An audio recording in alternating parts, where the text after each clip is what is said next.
I suppose it makes sense. Wearing a bit thin. I hope the ears are a bit less conspicuous this time.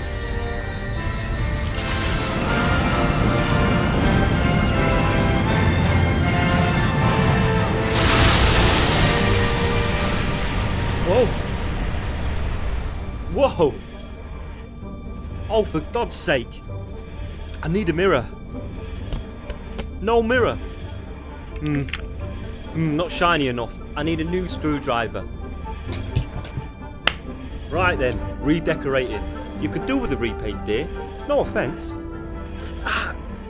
Wait a minute. What just happened? I just destroyed Gallifrey. I killed them all. I can't remember. Bad wolf. Bad wolf? What the hell's wrong with you, old girl? Oh, distress. Fantastic. Right then, here we go. The war is over. And I am the Doctor again.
I saw your distress beacon. How can I help? Can you fight darkness and bring back the light? Excuse me? You've activated a mole alert for extreme danger over a power failure. Those lights are on. Oh, You don't want to do that. it's a shadow, it's harmless. That's not a natural shadow. Look, it did that in seconds. Sentient killer shadows. Haven't seen that one before. I don't know how much of the ship is infested. It's impossible to tell the difference between that and a real shadow. The ship is crashing, isn't it? Engines are offline. We tried to fix them but couldn't find the problem. No shadow can pull that off. You sound like you know what it is. I've heard legends. The whispering of widows, nothing for certain. Come on then, spit it out. Hiding it won't do you any good. The hungry shadows, a nightmare to keep the little ones from straying out of the camp. They say that nothing can harm them, and that they will keep killing and keep spreading if they are ever let loose. Thank you. That was helpful and reassuring. You're laughing. How can you do that? We're both about to die. No, we're not. Because I'm going to save you, and your friends too if they're still alive. How? Because I'm the Doctor, and I've seen too much death in my time as it is. No more. This time, everybody lives.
don't think I can fight them, do you?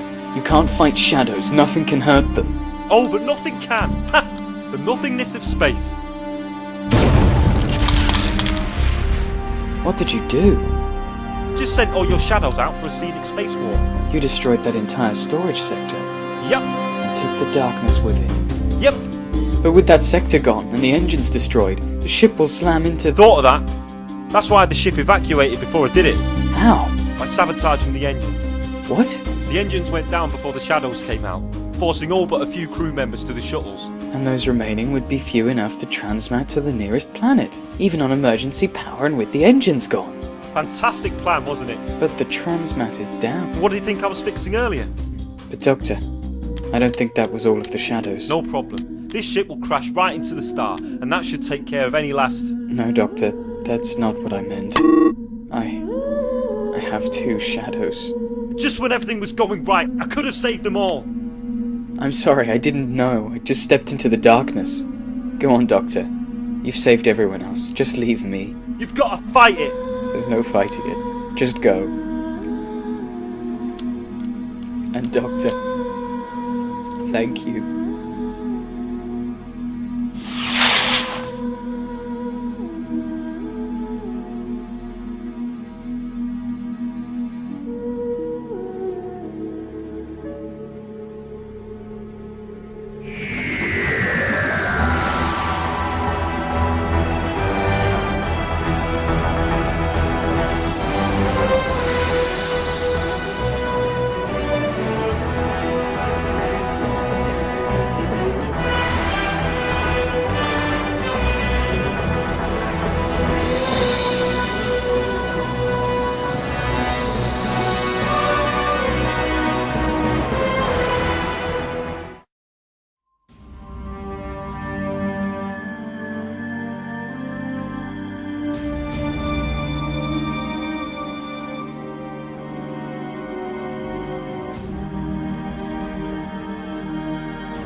Oh, what to do? Trip to the Eye of Orion? Nah, boring. Could take a trip on the Titanic again. Though strangely enough, that never ends well though, does it? So this is my life now, I guess. Just you and me, old girl. Wait. That's a phone. That hasn't rung in years. Now if I could just remember what I'd done with the damn thing.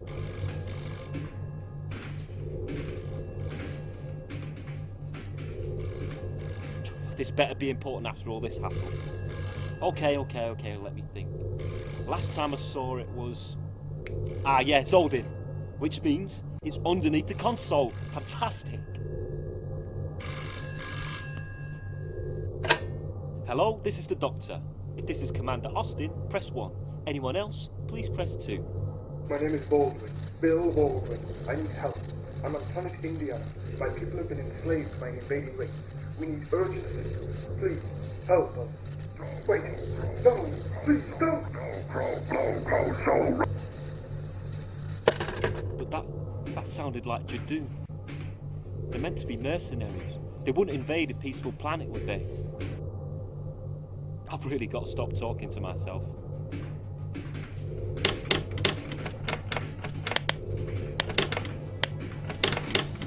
Spatial and temporal coordinates set.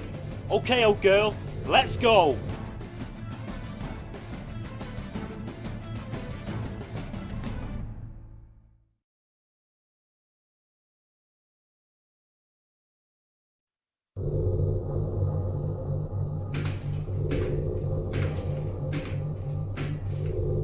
Oh, what to do? Trip to the Eye of Orion? Nah, boring. Could take a trip on the Titanic again. Though strangely enough, that never ends well though, does it? So this is my life now, I guess. Just you and me, old girl. Wait. That's a phone. That hasn't rung in years. Now, if I could just remember what I've done with the damn thing.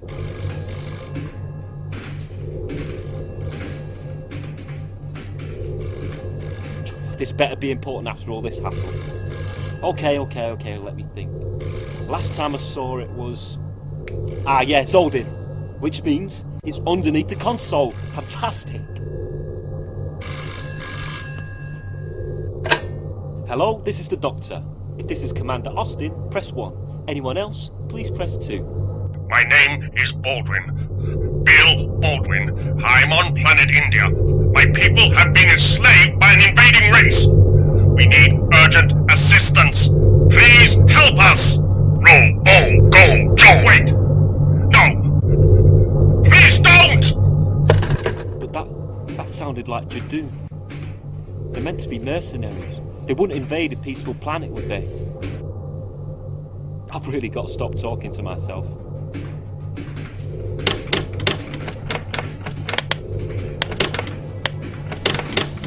Spatial and temporal coordinates set. Okay, old girl, let's go!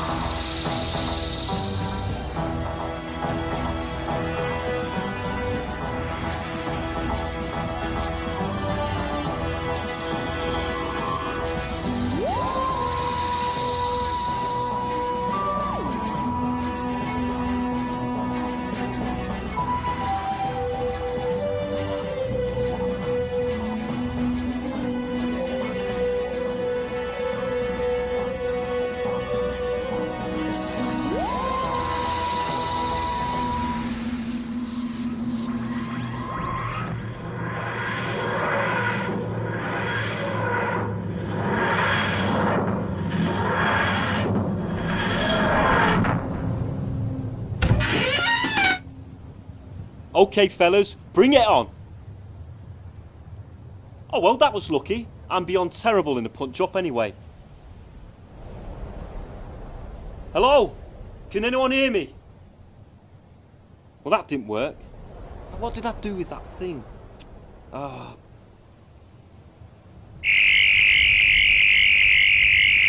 come on, you stupid thing. Guess I'm gonna have to do this the old-fashioned way then. I hate walking.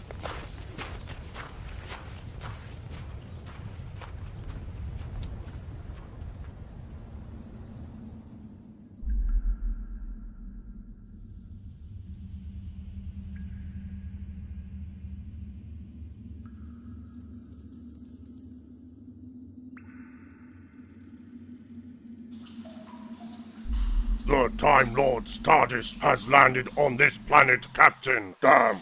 I should have executed Baldwin for his disobedience. It would have done no good, Captain. His people would only have revolted at his death. Perhaps that isn't such a bad thing. Some target practice would do the men some good. What should I have done with the Time Lord, Captain? Lead an assault party across the ruins immediately. Capture him. Then we'll decide what to do with that TARDIS. We have to get rid of it, Recos. It is not safe to have it here. Understood, Captain. Be safe, Recos. A Time Lord walks in eternity. I do not intend to lose any of my men to that monster.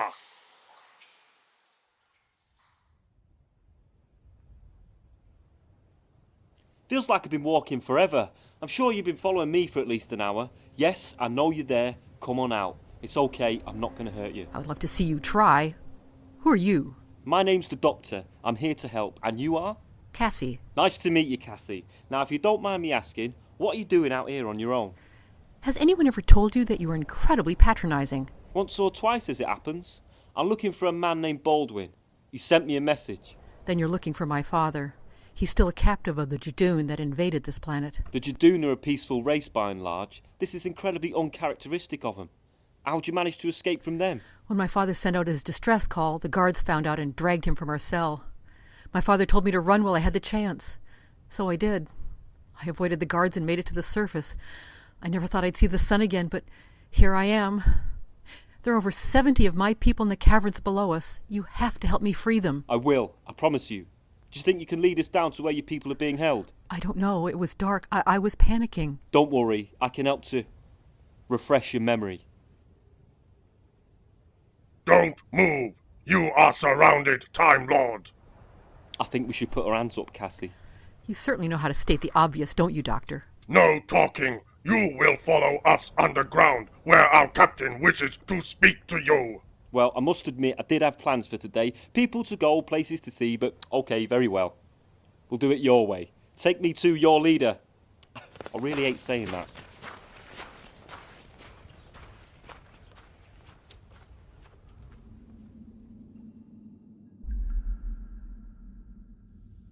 Captain! What is it? Captain! I have just received a message from Commander Rico's.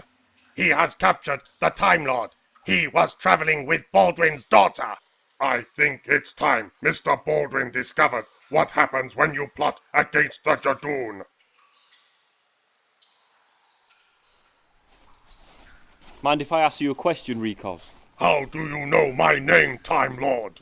Wait, why do I have to ask? The powers of the Time Lords are known throughout the galaxy. Well, actually, sir, you have a name tag on each shoulder. You were going to ask a question, Time Lord. Indeed, and my name is the Doctor. Ask your question, Doctor. Very well. I've encountered the Jadoon many times over the years, and they've always been peaceful. A little rough round the edges, perhaps, but never taken slaves on a primitive planet like this. Primitive planet? Any more talk like that, Doctor, and I'll blacken your eyes for you. No offence, my dear. Rikos? People change, Doctor. Planets die, civilizations fall, and people change. I know how you feel.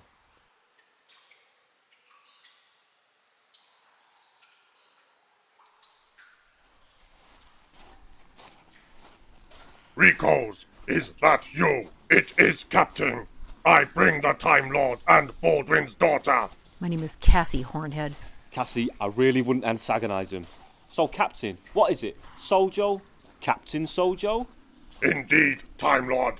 I will be known as the greatest force in Jadoon history. The being that killed a Time Lord. So you want to kill me as well? One day I'm going to land on a planet where no one wants to kill me. One day. A Time Lord is a being too powerful to live in this universe. Rikos, take them to their cell. Time Lord, your execution has been scheduled for sundown. I suggest you use the time between then and now to prepare yourself. Oh, you're too kind, Captain. I hope you don't take offence when I tell you that by tomorrow morning a new day will have dawned for the Jadoon and you won't be in it. You dare threaten me?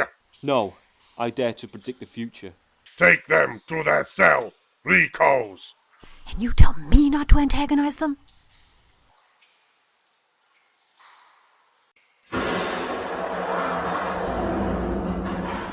Father, are you okay?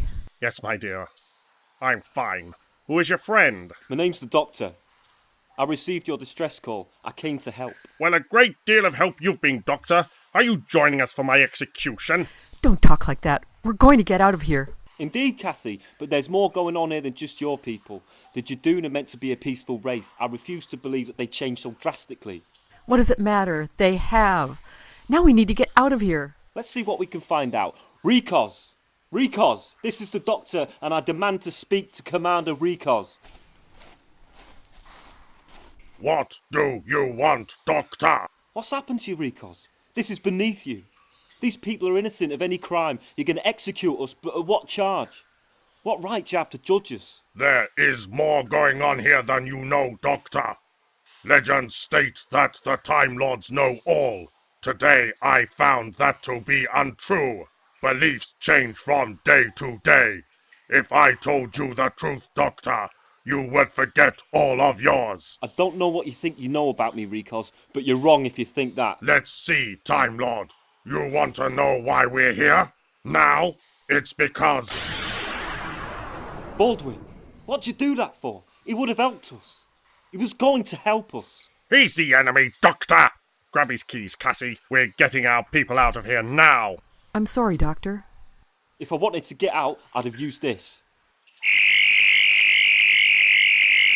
We're out now, that's what matters. If we're leaving, you can leave your weapon behind. I'll have no more killing. The battery was only good for one shot, Doctor. Still, we can use it for show. Let's go.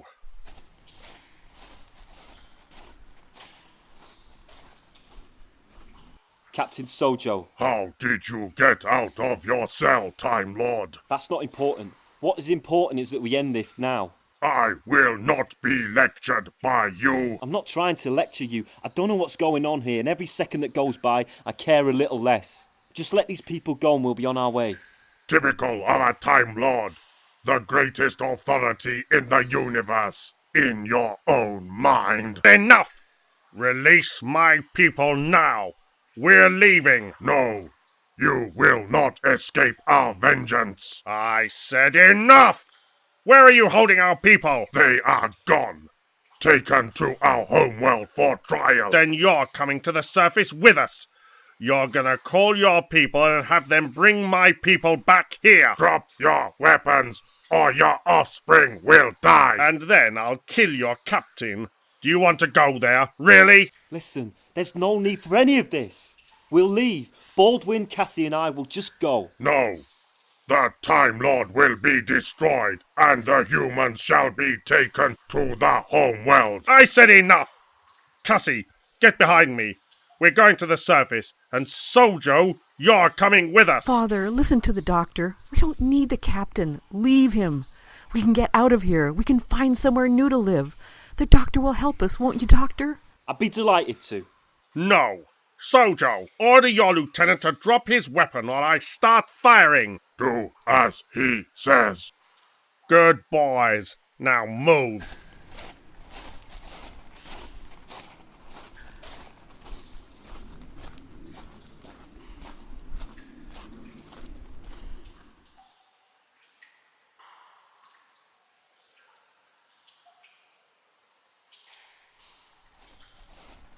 Why are you doing this, Baldwin? He is a predator, like all of his species. Quiet. I'm doing this to protect my daughter and my planet. I'm fine, Dad. This isn't necessary. And this isn't your planet. One more word out of you, Captain, and I'm gonna start pressing buttons, like you did with Commander Rikos. How did you know about that, Sojo? He was my Kizor. Keza? You would not understand. The closest translation is brother. I felt his death. I'm sorry, Sojo. You are a Time Lord. You are soaked in the blood of 100 worlds. What is one life to you? One life is everything. Don't you understand that? Yours, Cassie's, even Baldwin's. Every life is important. Every life matters. You are an unusual creature, Time Lord. Call me Doctor. Your name means warrior to my people. I know. Tell me, Doctor, what's your name? Doctor what? Just a doctor. It's all I have. All I've ever needed. All I ever need. You're very strange, Doctor. Been called that a few times. Fantastic. Okay, stop here. Cassie, take this. It's our good captain's weapon. I don't want to, Dad. Trust me, my dear. These controls are almost isomorphic. Something similar. I don't understand. In anything but Jadoon hands, the only people who can operate them are people that don't want to. No, don't you dare. Cassie, no, don't do this. Stay out of this, Doctor. Cassie, you're my daughter and I need you to do this. Dad, I don't want to. Please, don't make me do this. You call us animals, Baldwin. Quiet! Cassie, these people took our friends, our colleagues, our neighbors, and abducted them. Imprisoned them on their ship. One less Jadoon is no bad thing. He's too dangerous to take any further. We'll find some other way of getting our people back. No, I won't allow this. Cassie, you don't want to do this. Do not pull that trigger. Cassie, do it. Do it for me. Doctor. Captain. I'm sorry. Cassie, no. Oh! No. No. No, why? Because somewhere inside her, she wanted to kill me. This is your fault, Baldwin. She died because of your hate. No more. I say again, no more. You and I can't use that weapon, so destroy it now. I'm sorry, my dearest. I'm so sorry. But I have to go now. I have to save our people. Leave Sojo here. I can take you to your people. No! He comes with us. I want him to watch my people return to our homes. Over my dead body, Baldwin. Stop! We'll all go to the surface. I'm getting out of here, and you two can sort this out between you. Do as you please, Doctor. This doesn't concern you anymore. If we are going, then let us go. Lead the way, Baldwin. Goodbye, Cassie. I wish we could have been friends.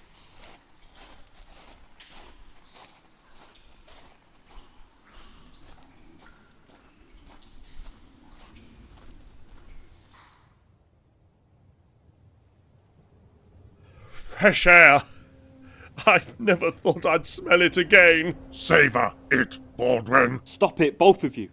Doctor, when we first met, you said I'd be dead soon. Why? Your men. Did you not see the way they looked at you? They didn't want to be here. My men know why we are here. And why is that, Captain? You really don't know, Doctor. Quiet. Take us to your ship, Doctor. No, I want to know. Why are you taking their people to your homeworld, Sojo? For trial. For murder on an ungodly scale. We did what we had to do. And what was that? You killed our people. We made this place our home, as the ancient texts told us to. Wait a minute. When did religion come into this? The Shah Moen texts led us here. To this world, our paradise. That's what it was meant to be. Except it was our world, and you murdered every Jadoon on it. Every man, woman, and child. All 12 million of them. Baldwin, tell me. Tell me right now. Tell me this isn't true, please. It's true. Sojo, you have my apologies. I'm leaving. Now. Don't walk away from me, Doctor. Get back here. Baldwin, you still got the weapon you used to kill Recos. It's dead, Doctor. Take it out. It's charged.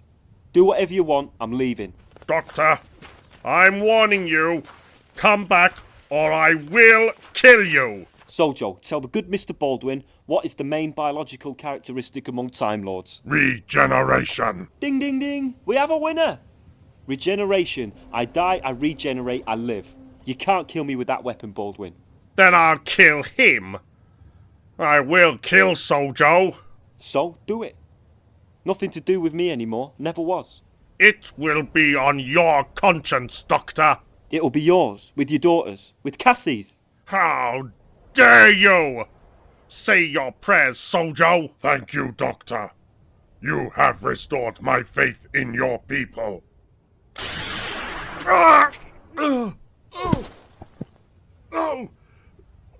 What did you do? I charged and reversed your weapon. Almost the same way Cassie died. Think about that irony, Baldwin. Goodbye. Thank you, Doctor. You saved my life. No, I took Baldwin's. He deserved to die. Haven't I made that clear to you yet, Sojo? No one ever deserves to die. Everyone, everywhere deserves to live. Remember that, Sojo. Make this world the paradise Baldwin wanted it to be. A haven.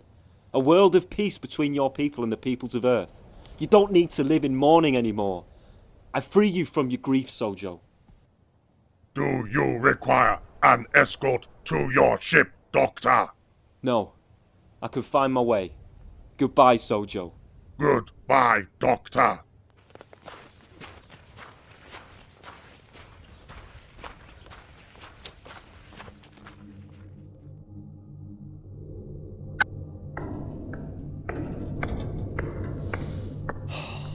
So alone again, another life gone, and I can't even go home anymore.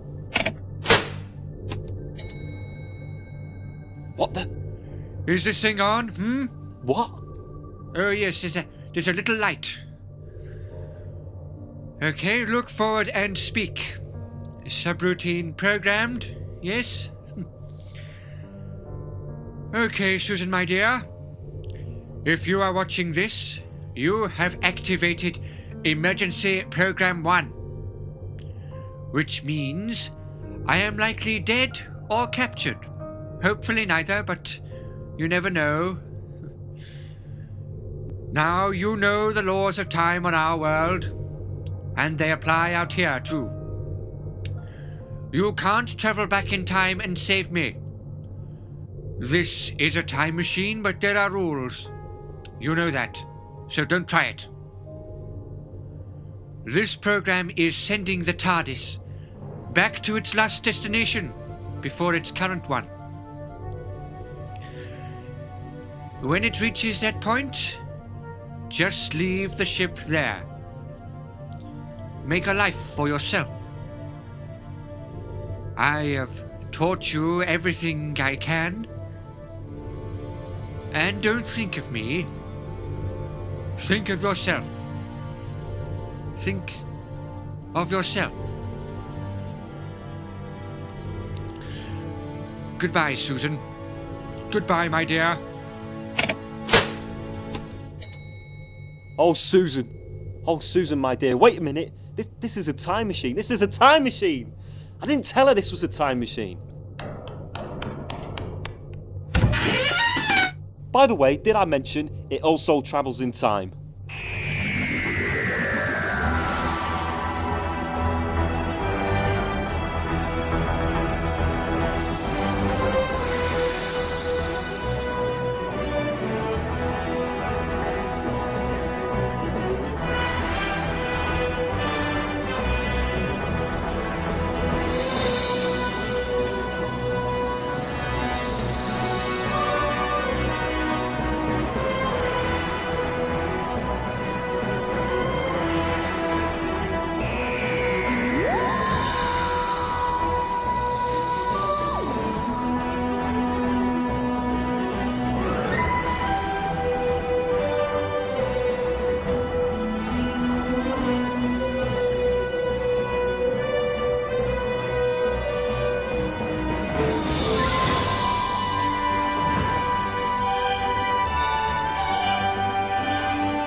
Come to Northumberland, he says. You'll love it. Grumbled Rose, tucking herself in tighter behind the battered metal dustbin. The scenic countryside, the historic... She pulled up short as something soared overhead. Rose took it to be an empty bottle, but the doctor's sharp eyes detected a darker purpose. Run! Barked the doctor, pulling Rose up by the sleeve and half dragging her away from the shelter of the bins as the Molotov cocktail exploded behind them, illuminating the darkness with a gout of golden orange flame. Unfortunately, their route away from the makeshift explosive took them almost directly to the heart of the conflict in which they found themselves unwittingly embroiled. On one side were the miners, and on the other, the police. The year was 1982, and the TARDIS had landed them slap in the middle of the miners' strike.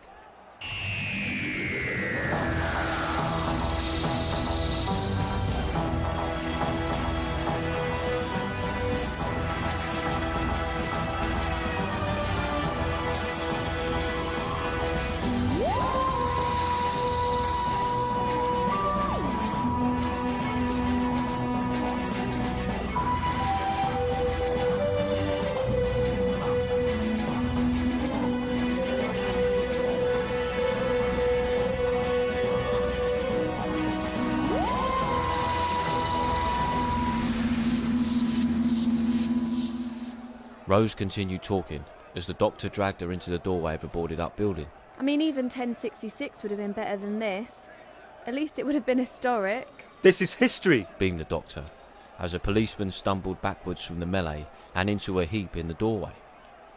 The doctor helped him to his feet and patted his back as he sent him on his way. It's only 7 years before I was born. Well, modern history. I always hated modern history. Rose got sudden flashbacks of dreary lessons with Mr. Thorpe, who had more hair up his nose than on his head, and who smelled strongly of cigarettes and cheese and onion crisps. If I want to know what happened just a few years before I was born, I'll ask my mum. I don't need to travel back in time to see a riot.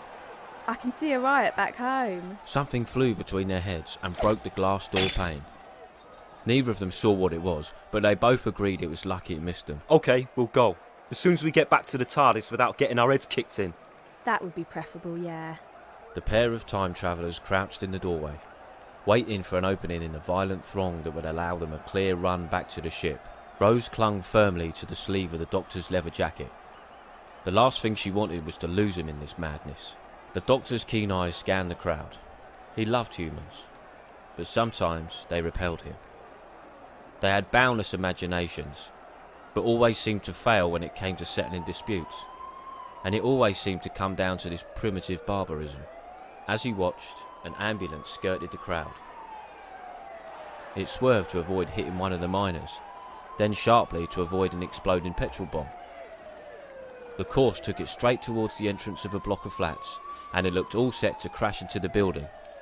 But suddenly, the van was pushed violently backwards by some unseen force.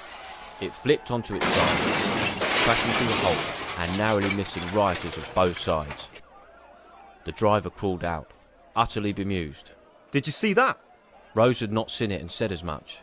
She'd been concentrating on locating a safe route away from this place. I think we can get to the flats this way, said the doctor excitedly, and started dragging her through the crowd. Whoa, whoa! Rose shouted above the noise. Why are we going to the flats? The TARDIS is that way. Change your plan, declared the doctor, ducking to avoid being hit in the face by a placard. We're going to check out some flats. I repeat what I said before about being able to do all that back home. Rose was starting to lose her patience. The doctor continued to drag her through the crowd, weaving between clashing groups of miners and policemen. You wanted excitement and adventure, didn't you? He called above the noise. Well, this is... The doctor cut off abruptly. To Rose, it appeared as though he had run into a wall, but there was no wall there. She sidestepped to avoid the big man barrelling back into her as he tumbled to the ground. Rose helped the doctor to his feet. He rubbed his large nose, wincing. Oh yeah, invisible barrier. Forgot about that. The doctor rummaged around the pocket of his leather jacket and pulled out the sonic screwdriver, his amazing multi-purpose tool. He pointed the device at the invisible barrier and it emitted a high-pitched whine. The air in front of Rose seemed to ripple and then part, creating a visible opening. The doctor beckoned her through and then followed. The barrier snapped audibly shut behind them. Doctor, who'd want to seal off a block of council flats? That's what I intend to find out, replied the doctor, shoving open the doors of the building. There was a certain eerie stillness in the lobby of the block of flats.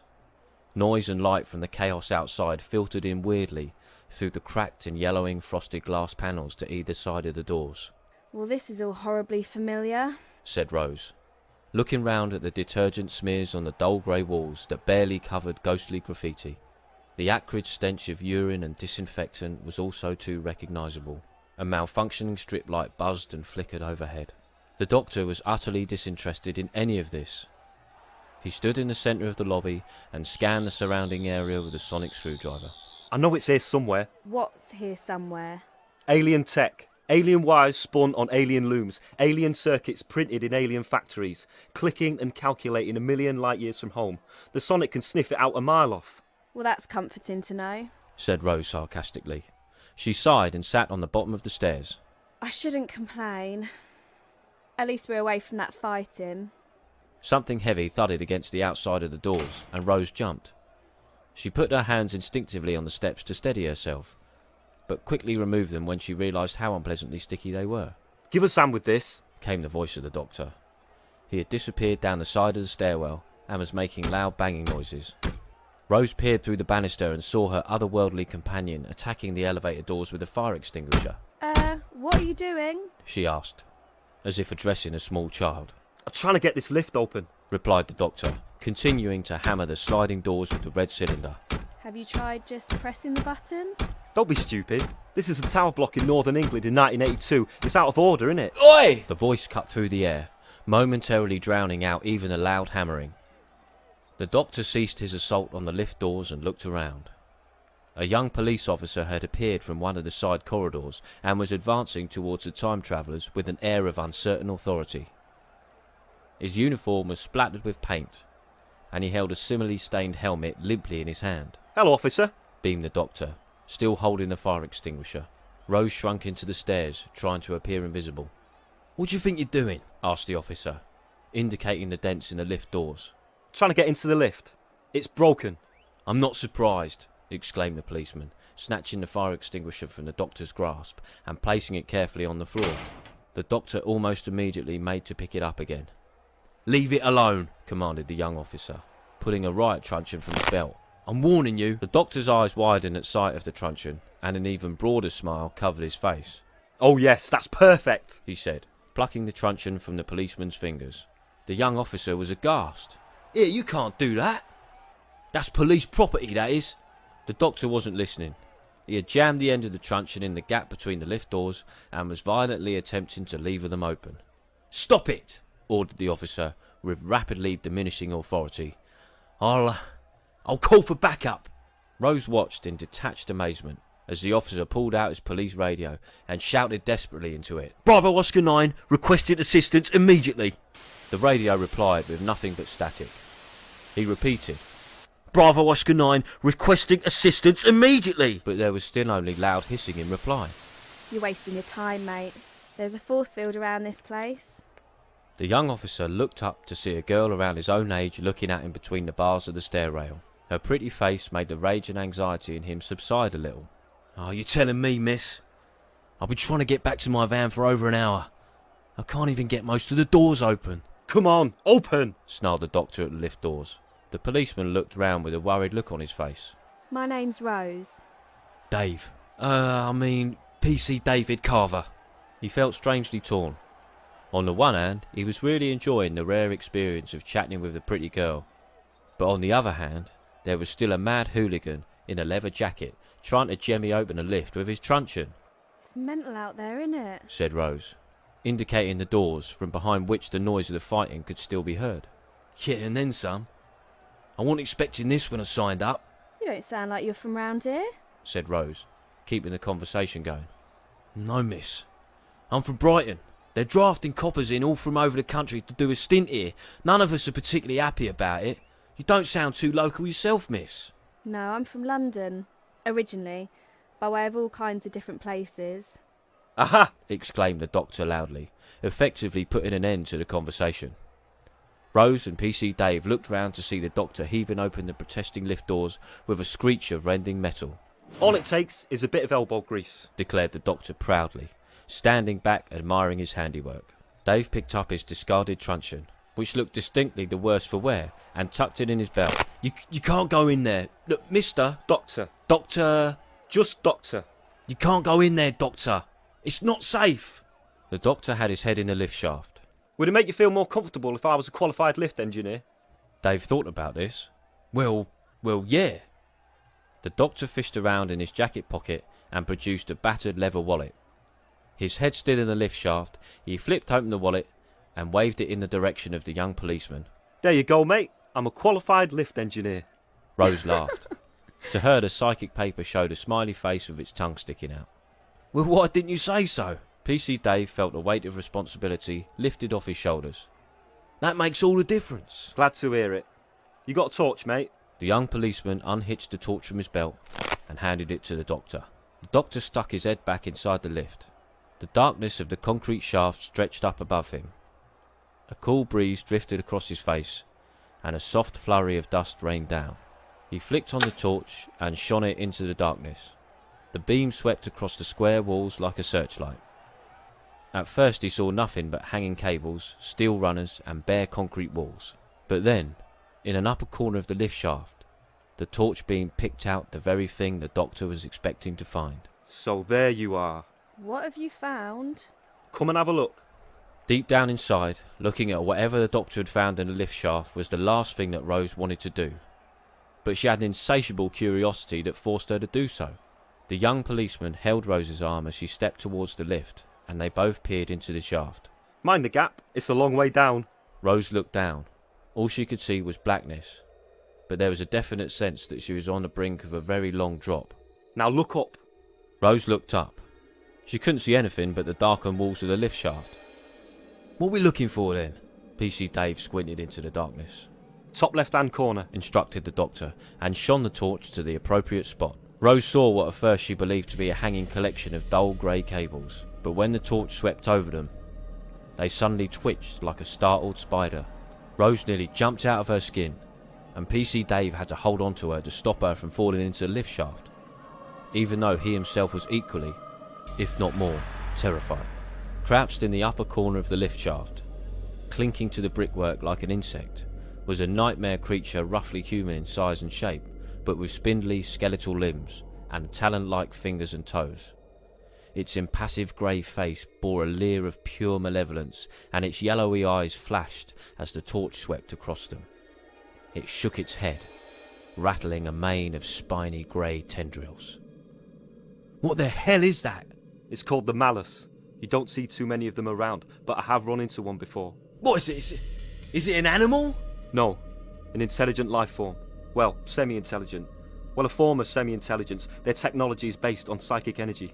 How did it get here? Oh, it's probably been here centuries. Crashed here and been waiting for a build-up of psychic energy big enough to get away again. All that business outside is perfect for it. All it needs to do is stir them up like a giant nest of ants and suck up the resulting release of psychic energy. Just wait a minute. Are you trying to tell me this thing is from another planet? He's a smart one, isn't he? Dave looked again at the Malice, scuttling round the lift shaft. So that's what aliens look like? The doctor gave him a friendly slap on the shoulder. You haven't seen the half of it, mate. That's just the pilot. The Malice has a psychic link with its craft, which manifests itself in the form of the pilot. They never stray too far from their ship, so unless I'm very much mistaken... The doctor swung the torch down into the chasm below them, and Rose couldn't help but yelp in surprise. At the bottom of the lift shaft was a massive, malevolent face, exactly like that of the Malice, eyes glowing and rictus grin belching clouds of black dust. As if knowing it had been detected, the face let out an ominous low rumble. What the hell? Gasped Dave. He didn't think that things could get any weirder than the spider creature in the lift shaft, but the massive sinister face was something else again. Rose was taking it all in her stride. She'd seen so much weird stuff in her time with the doctor that it took more than a big face at the bottom of a lift shaft to faze her. Big alien faces? Ha! Been there, done that. What I don't understand is why this maggot thing... Malice. Yeah, Malice, right. Why it's wandering around the place instead of just sitting in its spaceship all comfy like. Well, it acts as a kind of living antennae for the collection of the psychic energy. The doctor suddenly slammed a fist into the lift door, making Rose jump and Dave almost fall into the shaft. Of course! How could it be so daft? All we need to do is stop the Malice's malevolent influence is to jam the signal between the ship and the pilot. That's easy, eh? Sonic screwdriver should do the trick. The doctor fished around in the pocket of his jacket for the amazing instrument. So what's the sonic screwdriver then? Don't ask. So, but how's he going to stop that space monster with a screwdriver? No, really, don't ask. The doctor was aiming the sonic up the elevator. Its high-pitched warbling echoed around the walls of the shaft, amplifying it to ear-splitting volume. Rose stuck her fingers in her ears. It's not working, the doctor moaned. The distance is too long, there's too much psychic interference. He stuffed the sonic in his trouser pocket and began to struggle out of his heavy leather jacket. I'm going to have to get in amongst it. What? You can't climb up in there with that thing? It's alright. The Malice itself is mostly benign. Mostly. The doctor leaned out into the darkened shaft and grabbed a steel hawser with one strong arm. He then stepped out into the darkness, his entire weight supported by the swaying cable. Mostly isn't good enough. It's no consolation when you're mostly dead. Mostly dead is partly alive, smiled the doctor, and started to haul himself hand over hand up the lift shaft. Is he always like this? Pretty much, yeah. The doctor pulled himself slowly up the lift shaft. The sinewy figure of the Malice edged ever closer, twitching and fidgeting as if it sensed his approach. He'd encountered one of these creatures before, several regenerations ago. This one looked bigger than he remembered. Its stick-like limbs stretched across the full width of the shaft. When the doctor felt that he was close enough, he supported himself with one arm and dug the sonic out of his pocket with the other. Sorry to do this to you, mate. I know you're just surviving, but these are good people and I can't let you stir them up like a bunch of ants. God knows they're mental enough without your help. The doctor aimed the sonic with his free hand and activated it. The effect on the malice was immediate and violent. It started to thrash around and shake its ragged head. A long barbed tail lashed out towards the doctor, and he felt it slash sharply across his face. He felt the damp warmth of blood on his cheek. The face of the malice ship roared far below, and black smoke drifted upward. From the doorway several stories down, Rose and Dave watched in concern. They couldn't quite work out what was going on in the semi-darkness, but it didn't look or sound good for the doctor. The shrill sound of the sonic screwdriver rang out again. The doctor wasn't about to give up just because of the little scratch on the cheek. The malice's tail lashed out again, but this time the doctor was ready for it and ducked. The tail cracked like a whip in the air above his head, and a roar of frustration rose from down below. Almost instantly, the tail flailed out a further time. It missed the doctor's head, but smacked painfully against the knuckles of his hand with which he was holding onto the steel hawser. The pain was excruciating, but the doctor held firm. He aimed the sonic again and again at the creature. The reading on its side showed promising fluctuations in the levels of psychic energy. It was working. The malice wasn't about to give up that easily, however. Wrapping its tail around a strut on the side of the lift shaft, it let go of its hands and swung suddenly out towards the doctor. He felt a bony claw wrap around the hand he was holding the sonic with, and another hand clamped firmly against his face. The skin of the malice was like sandpaper as its hand moved across the doctor's cheek. The Time Lord was face to face with the beast. He smelt its foul breath wafting over him. The look in its glowing yellow eyes was one of pure hatred. Your breath stinks, mate. You could use a peppermint. Almost as soon as he said it, the doctor knew this was no time for levity. The malice was squeezing hard on his hand with his coarse fingers, trying to work the sonic from his grip. To make matters worse, with the weight of the malice leaning against him, the doctor could feel his other arm slipping against the steel hawser. The thick metal rope was already more than a little greasy, and combined with the sweat of the doctor's palms, it was getting harder and harder to hold on to. In a desperate move, the doctor twisted his sonic arm against the grip of the malice, poking the creature in the eye with the butt of the device. The malice roared in pain and swiped out of the doctor. The hammer blow across the doctor's face was more than he could cope with. He lost his grip on the hawser and felt himself suddenly falling away from the malice. Rose barely had time to let out a gasp of horror as the doctor came spinning towards him. His arm flailed out as he fell past the doorway, and for a split second, Rose thought that their friend had gone plummeting helplessly into the maw of the giant grinning face beneath them. But with superhuman reflexes, the doctor had managed to catch the fingers of one hand of the lip of the doorway as he was falling past. There was a loud metallic clang as the doctor's body slammed to a stop against the side of the lift shaft. Instantly, Rose and PC Dave scrabbled to drag the doctor up through the doorway. He sat on the floor for a moment with his hands on his knees, catching his breath. Well, that didn't work. Your cheek's bleeding. Never mind that. Time for plan B. Plan B? You mean there was a plan A? I thought you were just winging it. Well, what's plan B? If we can't attack from below, we'll attack from above. How can we attack from above? There's a lift in the way. The doctor beamed a broad smile and his eyes sparkled in the flickering light. Exactly.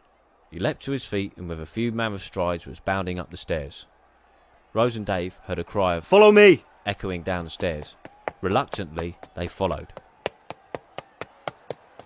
12 stories up, the doctor hadn't even cracked a sweat. Rose was exhausted and had a sudden realisation of how out of shape she was, despite the amount of running she did with the doctor. She vowed to ask a companion if there was a gym in the TARDIS. Most exhausted of all was PC Dave, who stood with his hands on his knees, gasping for breath and looking as though he was about to throw up. If my calculations are correct, this is where the lift stalled, said the doctor, tugging his leather jacket back on. Fortunately, the floor 12 lift doors opened a little easier than those on the ground level, and the Time Lord was able to pull them apart with his bare hands. The lift car was stuck halfway into the doorway. They could see half of the empty carriage and its roof. The doctor, Rose and Dave peered into the shaft, where they could see the massive winching system 3 stories above, rusty brown and covered in dust.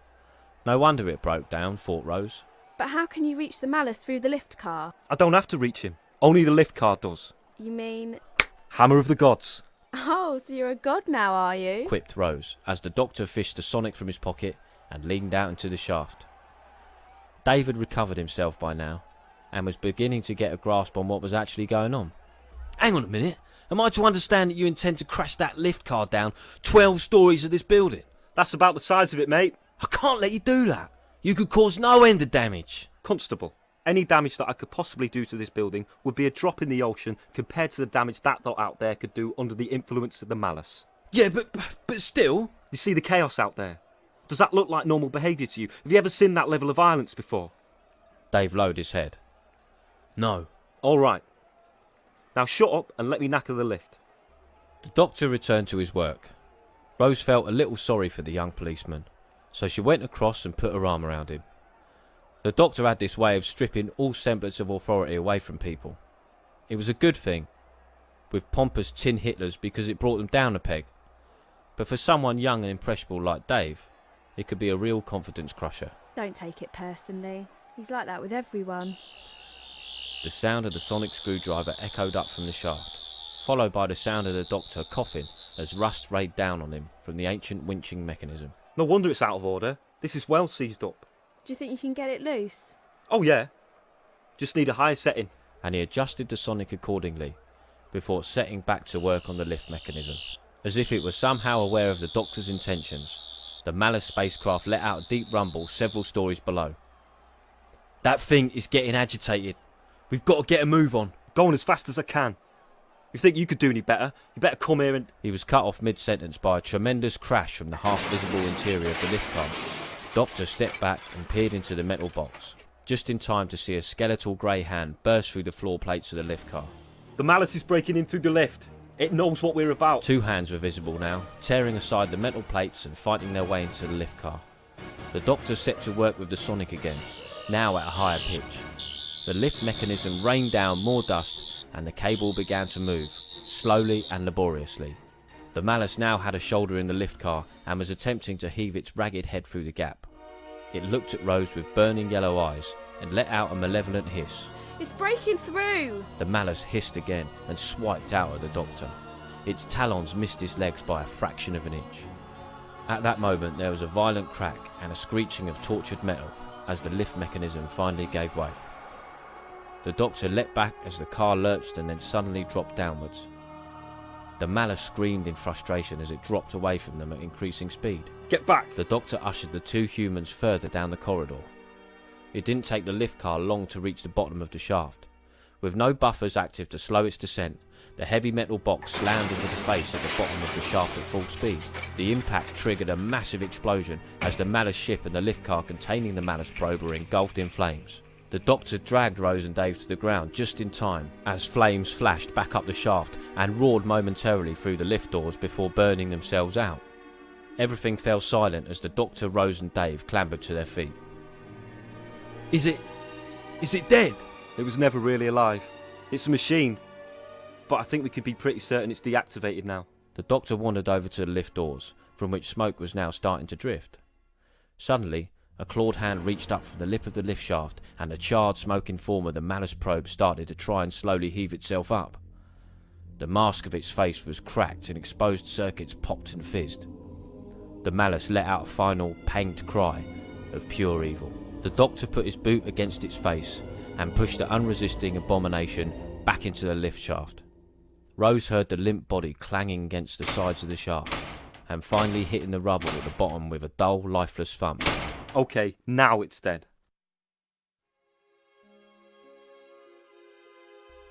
The sun was rising as the doctor, Rose and PC Dave emerged from the block of flats, and a curious peace had descended on the area. The streets were strewn with debris and the police van still lay on its side, but the crowds of police and miners had totally dispersed.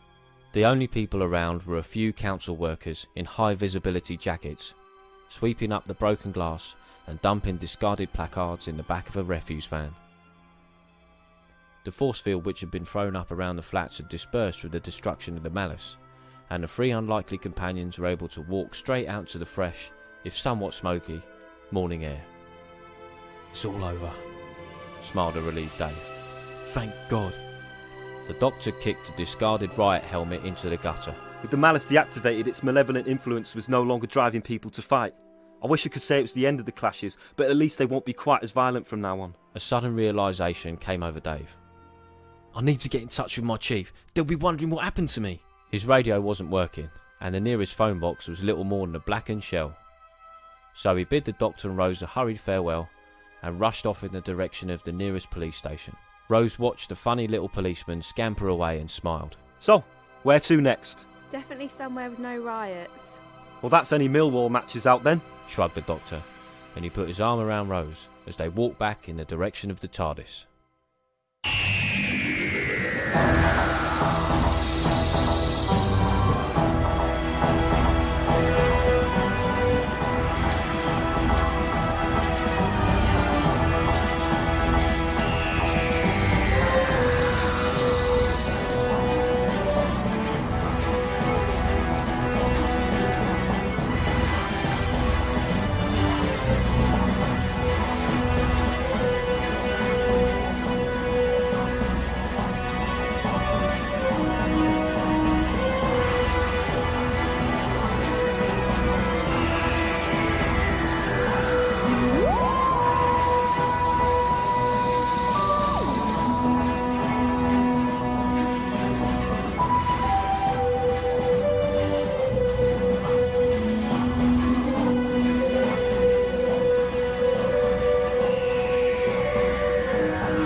There were once two boys by the names of William and Alex. They were both right little terrors that ran around driving each other and their parents crazy. But deep down, they loved each other more than anything in the whole wide world. They were both amazing in school, with lots of friends and no interest in girls, because as everyone knows, girls are annoying. This is the story of the mysterious events that happened to them at their house at Christmas, and what they discovered under the wallpaper of the spare room, which caused them to raise their eyebrows in amazement. They loved their little house. From the kitchen windows, they'd imagined they could see only fields all the way to the horizon, and that it was so quiet that you can hear water dripping off a leaf from right at the end of the garden. Sometimes, when they lay in bed, they could hear a train far away in the distance that always filled them with a big sighing feeling like sadness, only nice. It's good in their spare room, really big, with a wardrobe that rattles its hangers when you walk past it, and huge yellow hot air balloons on the wallpaper. When they were really little, they used to sit and stare at those balloons, and when no one was looking, they'd like to pick them to see if they released them, they would float away to the sky. You could still see a little torn bit where William had tried to peel one off the wall when he was 3, and every time they went into that room, the first thing they did is head straight towards that balloon and touch it, remembering and such. They asked their dad about it once, and he thought it was nostalgia. It's because of that hot air balloon and the nostalgia that William and Alex first met the Doctor.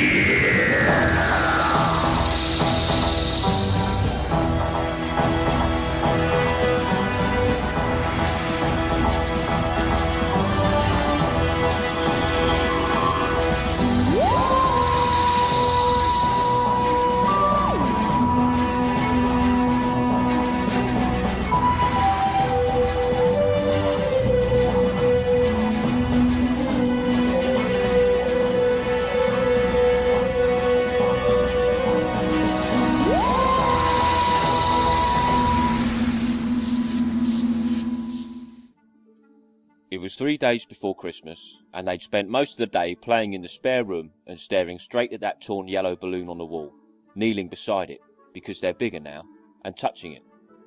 But this time they did something different. They didn't really know why. Their dad was called up to say he wanted to talk to them about school. And sometimes you don't want to talk about school. Maybe it was because they were thinking about being 3 and how much smaller the balloons look now. But actually, it was probably because Mary Phillips had made up a song about their hair, and they were feeling a bit cross and their eyes were all stingy and blurry the way they get when you know you're going to cry if you don't really concentrate. Anyway, William and Alex's fingers were resting right on the torn bit, and they was thinking about the song and frizziness and such, and suddenly it was like they just didn't care. And they started to tear the paper a little bit more, just a tiny bit at first. They just sort of tugged it to see what would happen, but they kept going. And you know, sometimes it's like you're in a dream, and you're doing something, but it doesn't feel like you're doing it, more like you're just watching. Well, they went right on and peeled the whole balloon off the wall, a whole streak of wallpaper, and they just ripped it off. Naughty, naughty. And then, oh my goodness me, they just stared. And here is what was written under the wallpaper. Help me, Alex. Help me, William. Christmas Eve 1985? Sorry, darling, I don't really remember. Their dad was frowning at them from across the dinner table, trying to think. Can you really try, please? William said. It's ever so important. Alex added. Maybe you had guests or friends staying or something. Maybe in the spare room. Well, we always had Christmas parties before you were born. You still have Christmas parties. You could check in the shed. Why would you have parties in a shed? For photographs. If we had a party, we always had photographs. I always keep photographs. I'll have a look around. Thanks, Dad. What does it matter, though? Why so interested? They nearly told him, but they knew he'd only laugh. Because really, if you think about it, there was only one explanation. Coincidence. There must have been another Alex and William in the family they'd never heard about. And whoever had written that on the wall 20 years ago, they hadn't met Alex and William. But, well, a different Alex and William. They meant that mysterious other duo from 20 years ago. They wondered what they were like. They wondered where the duo were now, and wondered most of all why they'd been kept a dark secret all these many years. Perhaps they'd been horribly murdered for deadly reasons, with a capital D and a capital R. As they were about to go to bed, they looked hard at their dad, the way they did when they were warning adults not to lie to them. And Alex asked, There was another couple of boys called Alex and William, weren't there, Dad? We're not the first, are we? Their dad looked at them really oddly for a moment. They half expected him to stagger back against the mantelpiece, all pale and clutching at his bosom, and ask in quivery tones how I had uncovered the family secret and have terrible rending sobs. But no. He just laughed and said, No, of course not. One Alex and one William is quite enough. Now off to bed with you. They laid in their beds, but they couldn't sleep. There had to be another pair of brothers. There just had to be. Otherwise, someone from 20 years ago was trying to talk to them from under the wallpaper, and that was just stupid. When their dad came in to kiss them goodnight, they always pretended to be asleep, but they never were.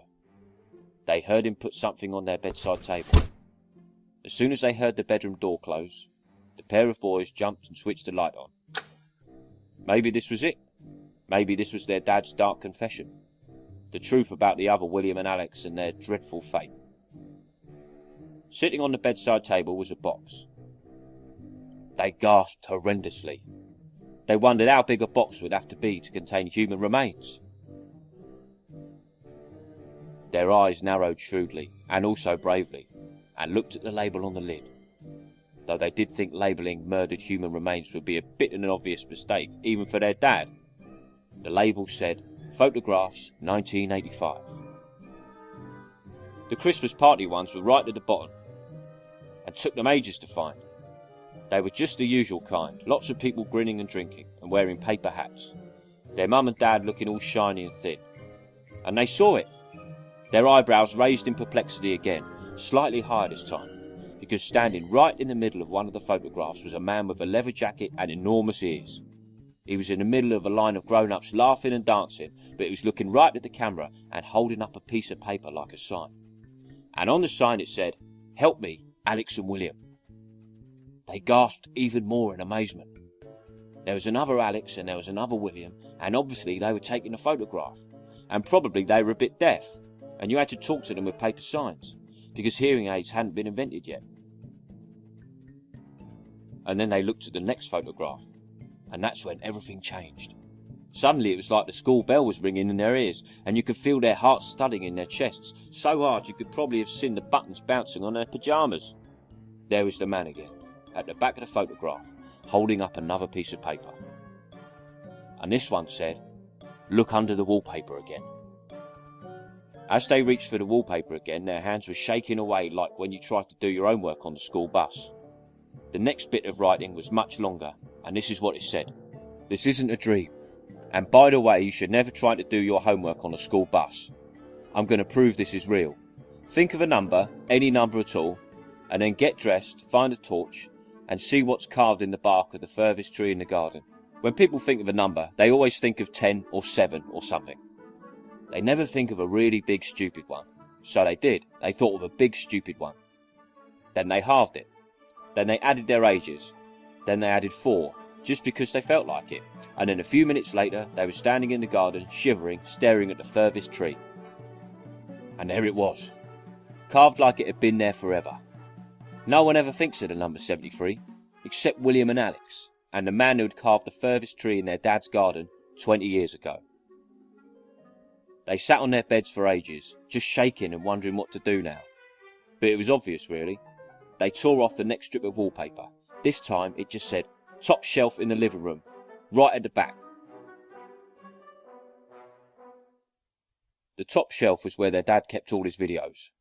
He hardly ever watched television, never mind videos, so they're all a bit dusty. And right at the back, jammed halfway down at the gap at the back of the shelf, was a tape that looked like it had been there for a long time. And stuck on it, a post-it. It said, FAO, William and Alex. They slipped it into the VCR and kept the television volume really low, so as not to wake their mum and dad. And there, grinning like a loon from the television, was the man from the photographs. He was sitting in their spare room. Only the walls were bare, and there was a pair of ladders in the middle of the room, like someone was decorating. They could hear party music coming from somewhere downstairs, and they wondered if it was the party in 1985. Well, come on, lads, you got to have questions, I would. They frowned. Not a lot of point in asking questions when the man you're asking can't hear them. Who says they can't hear you? They stared. They thought they probably gasped. Their eyebrows were practically bursting out the top of their heads. It was ridiculous. It was impossible. They hadn't even said that out loud. No, you didn't. You just thought that. Oh, and yeah, you did gasp. Who are you? That's more like it. Now we're cooking. I'm the Doctor. I'm a time traveller and I'm stuck in 1985 and I need you to help me. They had so many questions racing round their heads, they didn't know which one to pick. How did you get stuck? Parked my time machine in your dad's shed. Was just locking up and, well, it burped. Burped? Yeah, burped. Shot forward 20 years. I hate it when that happens. They looked out the window to where their dad's shed stood at the end of the garden, and they noticed there was something glowing at the windows. Suddenly, they were just a little bit afraid. So, it's here then? Exactly. Nip out to your dad's shed, you'll find a big blue box, key still in the door.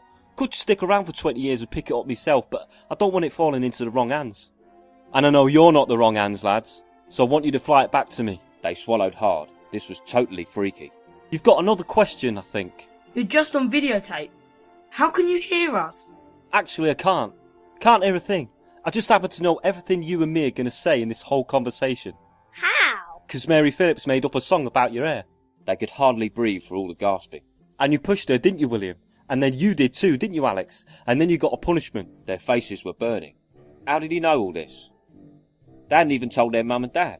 You got Christmas homework, an essay about what you did over the Christmas holidays, and I've got a copy. And this is the freakiest part of all, because he held a copy of the actual essay William and Alex hadn't even started writing yet. I know everything you're going to ask when you see this tape, because I've read the essay you wrote about it. That's how I know what to write on the wall. You'll have to show me exactly where. By the way, that's how I knew what number you were thinking of. But how did you get a new copy of our Christmas homework? We haven't even written it yet. Told you, I'm a time traveller. I got it in the future, from a couple of secret agents on a balcony in Istanbul. Amazing blokes. I just had a sword fight on the roof with 2 Centaurans, and they saved me from the second one. Then they gave me your Christmas homework and told me to keep it on me at all times, because I need it one day. They were right. A pair of secret agents in the future was going to have a copy of their Christmas homework. Talk about pressure. Okay, that's just about time up. Gonna need you to go to the time machine and fly it here. We can't fly a time machine. We can barely drive Dad's car. Lads, I absolutely know you can do this. And do you know how? How? Because I've read to the end of the story. Fantastic. Also, you hear that noise? Coming from the television, a terrible wheezing and groaning. What's that? That's you! Behind the man, a huge blue box just appeared out of thin air. The boys stared at it. There were words over the door and Alex squinted closer to read them. Alex realised that he should have known. He looked like a policeman. That's your time machine? Yep. Do you like it? But who flew it there? You did. The doors on the big blue box were opening. And then the most amazing thing ever.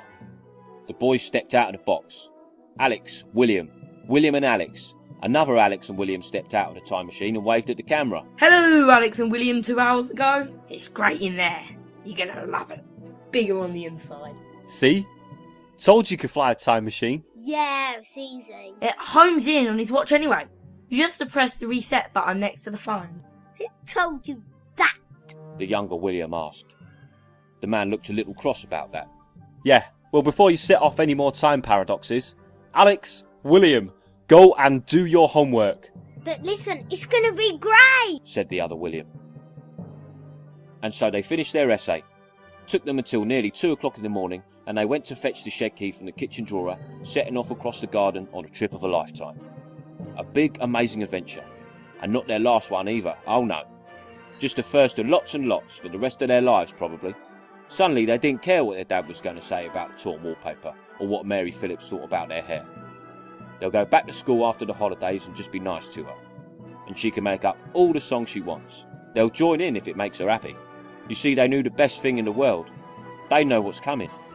They asked the man one more question before the end of the tape. They asked how a pair of handsome secret agents in the future could have a copy of their Christmas homework. Can't you guess? Their names were Alex and William.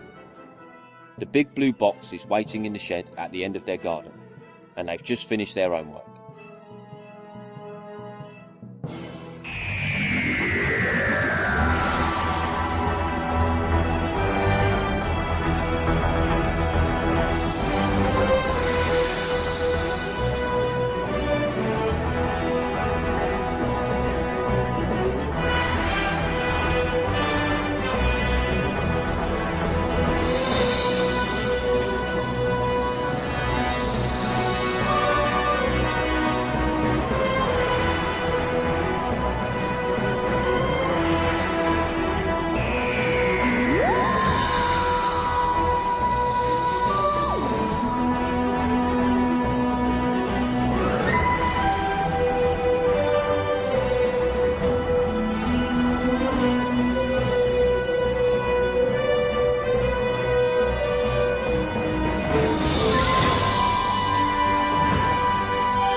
Ali was having a picnic with her family in the little water park on the edge of town when she first saw the doctor.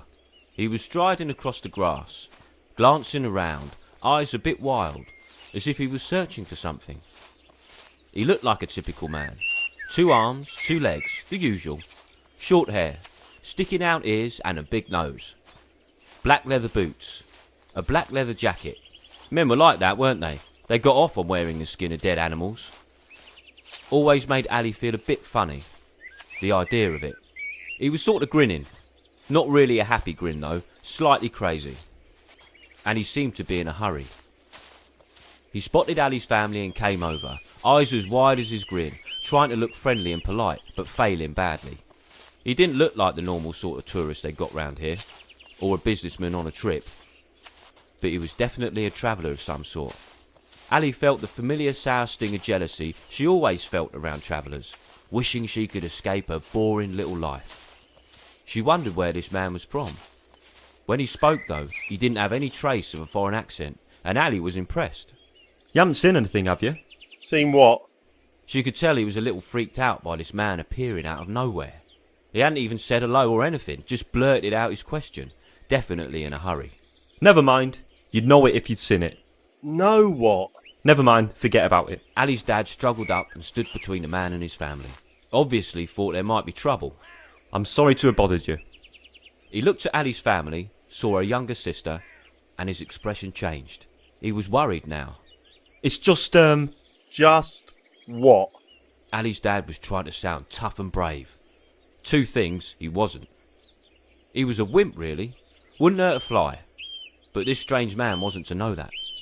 Just maybe.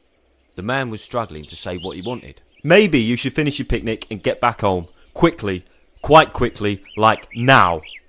I don't see why I should. Dad, it's alright. She was better at reading people than her father. She turned to the man. Are we in some kind of danger? You could say that. You could also say, come on, let's do as the man says and go home.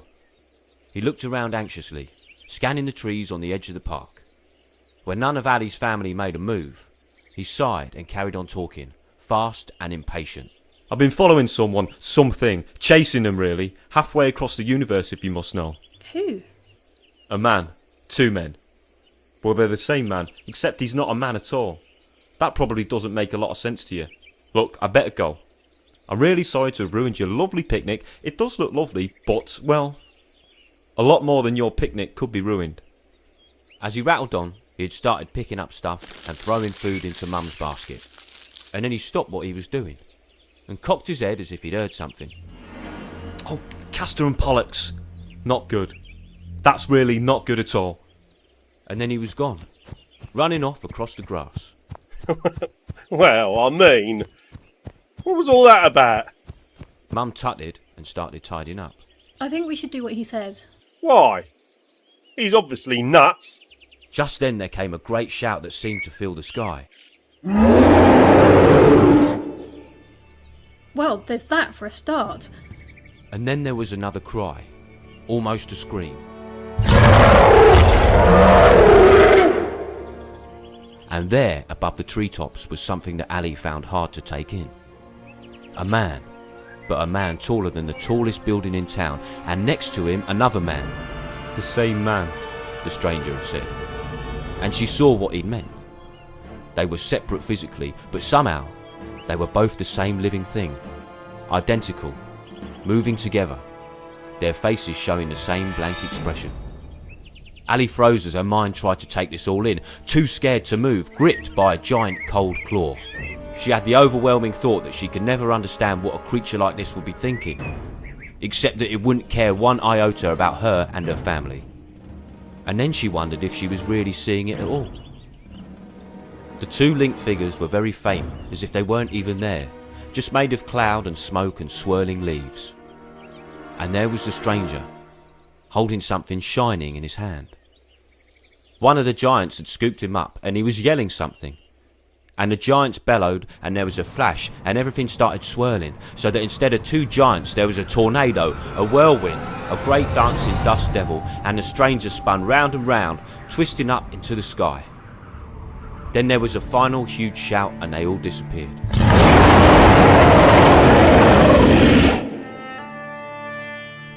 This happened in less than 3 beats of Ali's heart. Seeing the thing, her feeling about the alien nature of its mind, the thinness of it. The stranger being lifted up, the twister, and it was gone. Then there was a great punch to her chest. The air was sucked out of her tubes popped, and she felt suddenly sick. She moaned and closed her eyes. Her whole head was ringing, and there was a bad metallic taste in her mouth. She could hear her little sister crying, and then Dad's voice. Great gods! Great gods, what was that? Ali felt something touch her. She opened her eyes. It had started to rain. Only it wasn't rain. Tiny silver droplets were falling from the sky. They dissolved as soon as they touched the ground, all except one. A larger piece that sat there, a silver sphere. Perhaps the thing the stranger had been holding. She picked it up. It was much heavier than it looked and very cold to the touch. She put it into her carrying pouch quickly before Mum or Dad saw it. We should get inside, away from here, like he said, the man. The doctor, that's what he was called. Although she didn't yet know it. She also didn't yet know that he wasn't a man at all.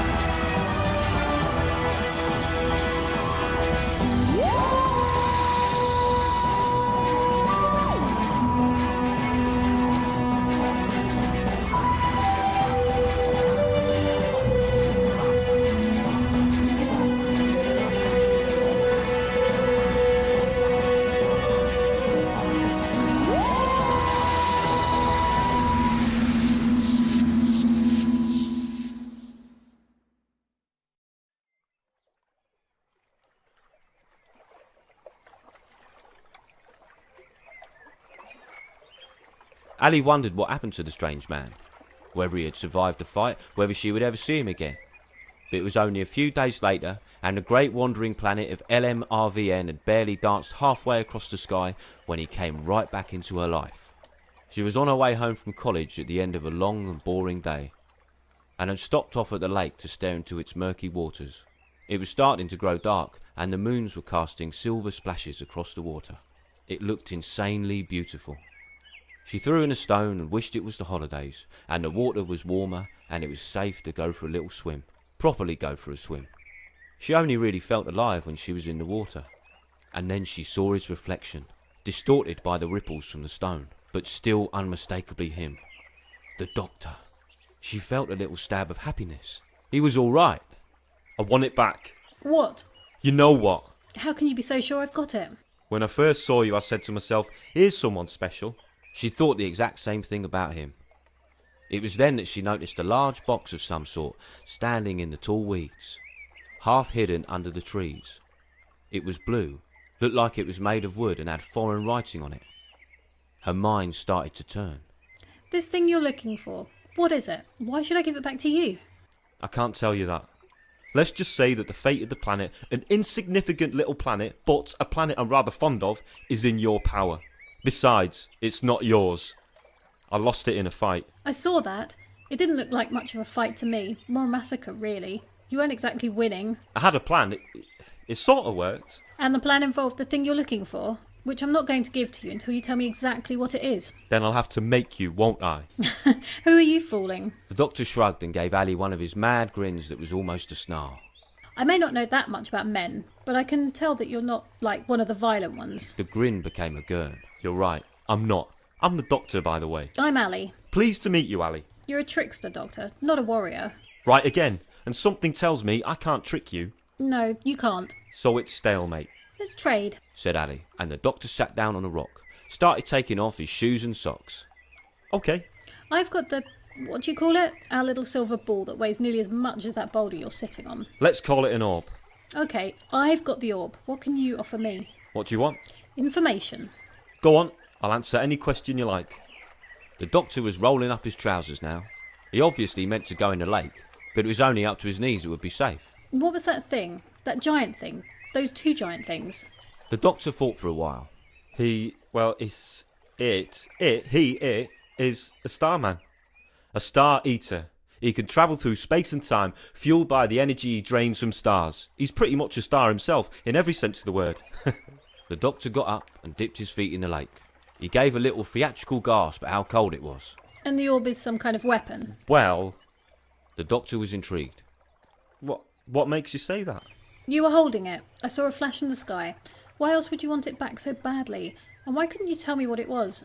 I'm thinking it's because you're not supposed to have it. It's not yours. I think you stole it. The doctor had gone in up to his knees, and the bottoms of his trousers were underwater. He didn't seem to notice. He was staring at Ali, his head tilted to one side. You're very clever, aren't you, Ali? So I'm told. Where's the orb? There was a harder edge to the doctor's voice. Playtime was over. Ali glanced up at the darkening sky, saw the moons receding, each one smaller and dimmer, thinking of all that was out there in the infinite reaches of space. Then she looked at the blue wooden box under the trees and something clicked. That's a spaceship, isn't it? I don't know what you're talking about. Well, you're a traveller, aren't you? You could say that. I'd kill to travel. This planet, we get travellers from everywhere. It's in a terminus galaxy, said the doctor, coming out of the lake. It's a jumping off point for a lot of places. Exactly. That's why the Starman came here, isn't it? He was on his way somewhere else, and you followed him here. You said so. Halfway across the universe. So you must have got here somehow. And I don't think you came on a Virgo craft, a slow, unreliable space bus. Not if you were chasing something. So you must have your own ship. Hey, look at you. You're a regular Sherlock Holmes, aren't you? Sherlock what? Never mind. Just someone from that other planet I was telling you about. Now, if you're done showing off, can you give me the orb and I'll be out your life? You're always in such a hurry, aren't you? And you're in a real big hurry to get away now, so you wouldn't want to be far from your ship. And this wasn't here before, and it's very much not from around here, like you. So it stands to reason that this must be your ship. Doesn't look nearly big enough to travel through space, though, so it must be some kind of an illusion. Bigger than it looks. Or maybe it exists partly outside of space and time. That makes it bigger on the inside. Oh my days! It's a TARDIS! You've got a TARDIS! I really don't know what you're talking about. Yes, you do. We learned about them in school, in science, you know, theoretically, that they could exist. I never believed they were real, though. I wanted to. I so wanted to. But I never did. Until now. That is so cool! Ali walked over towards the box. On the other hand, said the doctor, and he folded his arms and leaned against the TARDIS. It could just be a big blue box. And you must be a Time Lord. I mean, you fit the part perfectly. You look like a human, but you're not a human. You're pretty smug and you think you're the Carp's Whiskers. Is there anything you don't know, Ali? Not really. We also learned about Time Lords at school. In history, ancient history. We were told the Time Lords had all died out a long time ago, but here you are. Ali, please. The doctor had dropped onto his knees with his hands clasped together. Time is running out. Take me with you. I can't do that. The doctor shook his head. I'll give you the orb if you take me with you. No. It's way too dangerous where I'm going. Come on, Doctor. You're going to save your favourite planet. You're going to rescue a whole race. What did my one life matter compared to all theirs? Ali, you can't ask this of me. Besides, you might need some help. The doctor stared at Ali for a very long time. And then this wonky Time Lord face split into the maddest, wildest, strangest grin she'd seen yet. I can't get rid of you, can I?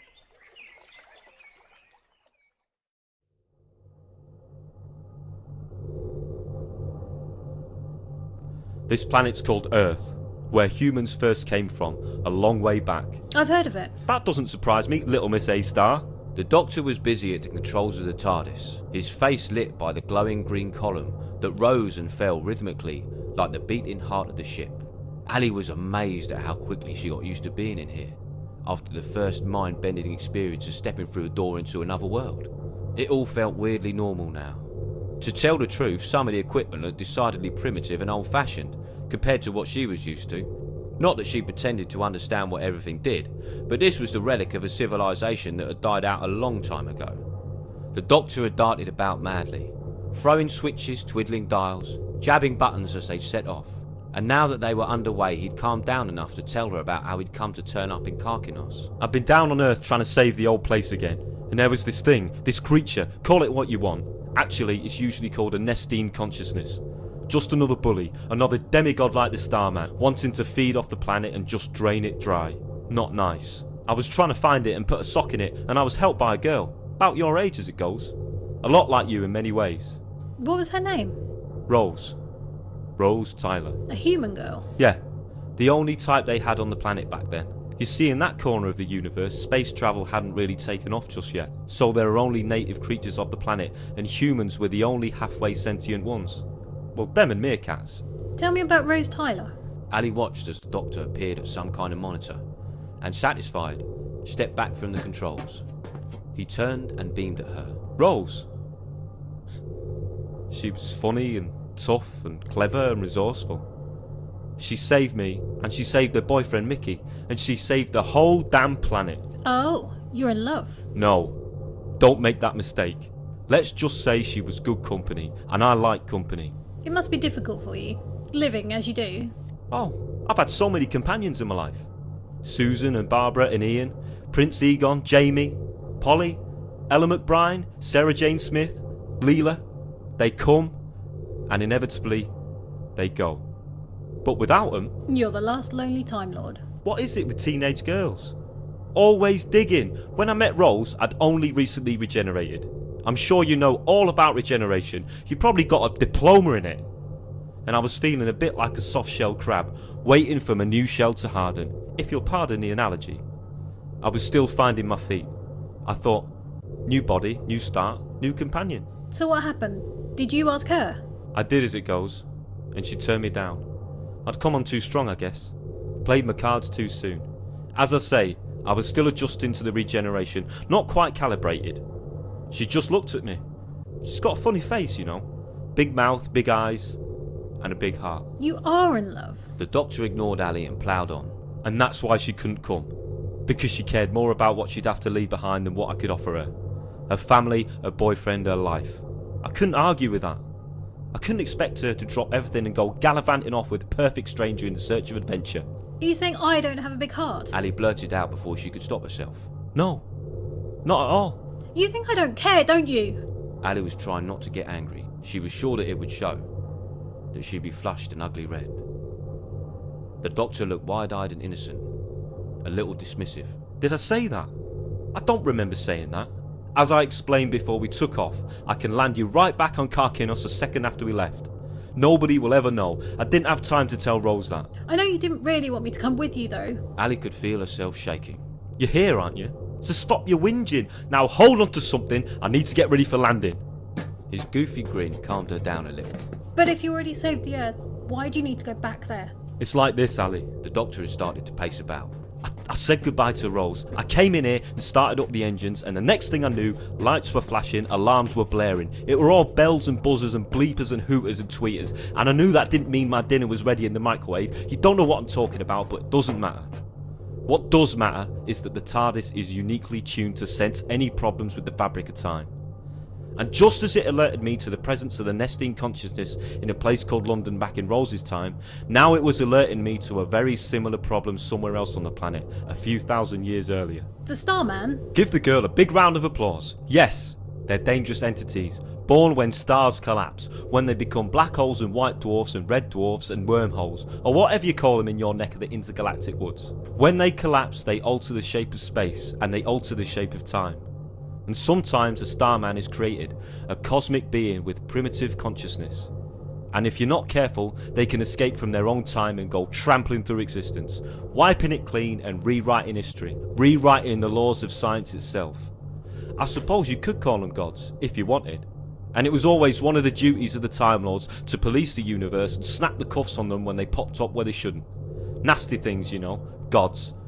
They don't care much for anyone other than themselves, don't like competition. So off I went to try to head this Starman off at the pass. Why did it look like there were two of them? Ali asked, remembering those two ghost-like giants towering above the trees. Yeah, he looked like twins, and it looked like they weren't really there. That's because it was existing in several different dimensions at once. Now this orb was created in a very similar way to the Starman. It has the power of a collapsed star in it. It was made by a very clever and not very nice character called the Exalted Holgaroth of Altacanastria. And he was no better than the bloody Starman. He was only really interested in using the orb to build a space empire. So I thought I'd kill two pterodactyls with one stone. I paid a visit to the Holgaroth, pretending to be an emissary from the Crab Nebula, and I stole his orb right out from under his nose. Which is an exciting story I'll tell you one day if you're very good. And I went after the Starman and got him before he reached Earth. In the process, he nearly killed me. I saw. But I had superior firepower. The doctor tossed the orb into the air. It seemed to hover there for a moment, and then fell into the open palm of his hand with a slap. And I knocked him for 6. Well, into the 26th dimension anyway. He's safe there for a while. Can't do much damage. Space and time's always been a right mess in there. Might even sort things out a bit, who knows? So if you flipped him into another dimension, why are we going back to Earth? Ali was trying to keep up and take all this in, but she was struggling. It seems that my little ding-dong on your planet with the space twins has sent ripples spreading out. The doctor mimed this with wiggling fingers. Always the same. You push one problem under the carpet, another one pops out on the other side. Cause and effect. Unforeseen consequences. The butterfly's wing. What? Now Ali really had lost the thread. In a nutshell, there's another Starman, a worse one, a more powerful one, heading for Earth, and I need to stop it. In fact, it's probably already there. Can't you just do what you did with the twins and grab it before it arrives? No, that's the thing. Me and this new Starman exist in the same time stream. A side effect of using the orb. Unforeseen consequences. Turns out the magic orb is not as special as the Holgaroth claimed. Should have read the small print. This item may not work as advertised. Until I send this new Starman packing, the two of us have a time tag on us. We're linked. The Doctor was back at the console again, studying screens and meters. His hands a blur as they moved over the controls. So now we're landing on Earth, 2,000 years before the birth of Christ. Who? He was a bit like Sherlock Holmes, knew the answers to everything, very good at solving mysteries. Some humans use him to measure time. And whereabouts on Earth? A place called Babylon. Lovely little spot. Very hot in the summer though. Doctor, one last thing. Make it quick. This new Starman, what will it look like? Good question. I mean, will it look like the twins? Probably not. It depends on what planets it's absorbed. It could look like anything. A lizard, a fish, a goat, a sea urchin, an Anglepoise lamp, or a giant amorphous blob. One thing I can tell you though, it probably won't look very nice.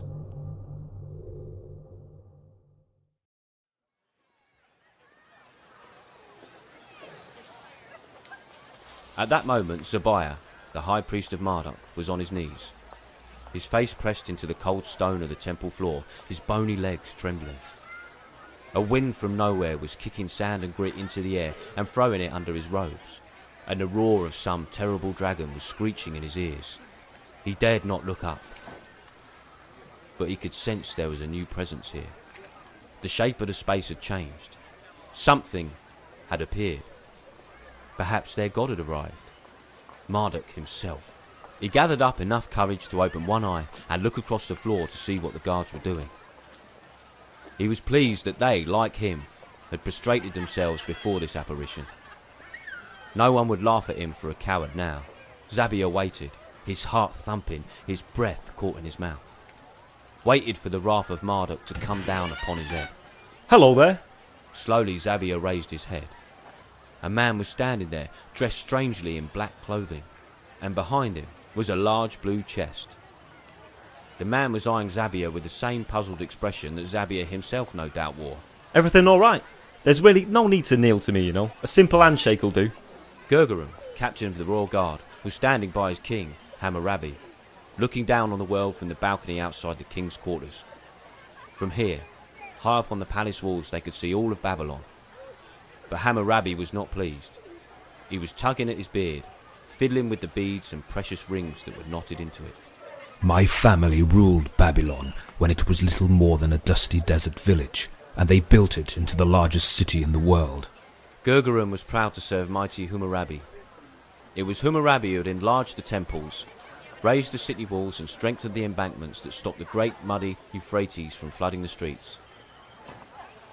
It was Hammurabi who had made Babylon safe, and a safe city can grow rich and powerful. Every day new houses were built, each one grander than the last. And down below, Gurgarum could see the people going about their business, haggling in the marketplaces, hurrying down the crowded streets and across the many bridges. Outside the city walls, spreading out across the lush green flood-watered plain between the Euphrates and the Tigris, were fruit trees and date palms and wheat fields, teeming with slaves hard at work, growing the food that fed Hammurabi's empire. And beyond the fertile plain was the desert, its hills and baked earth the same reddish yellow as the buildings in the city. You are the greatest ruler the world has ever seen. And you have built the greatest empire the world has ever known. In a few short years you have defeated the kingdoms of Ishnorna, Elam, Lhasa and Mari. You have trampled their people underfoot and made them slaves. You have slaughtered their young men. You have brought glory to Babylon.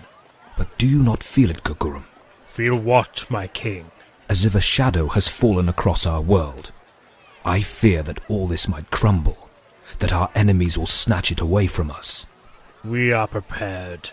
Your army stands ready.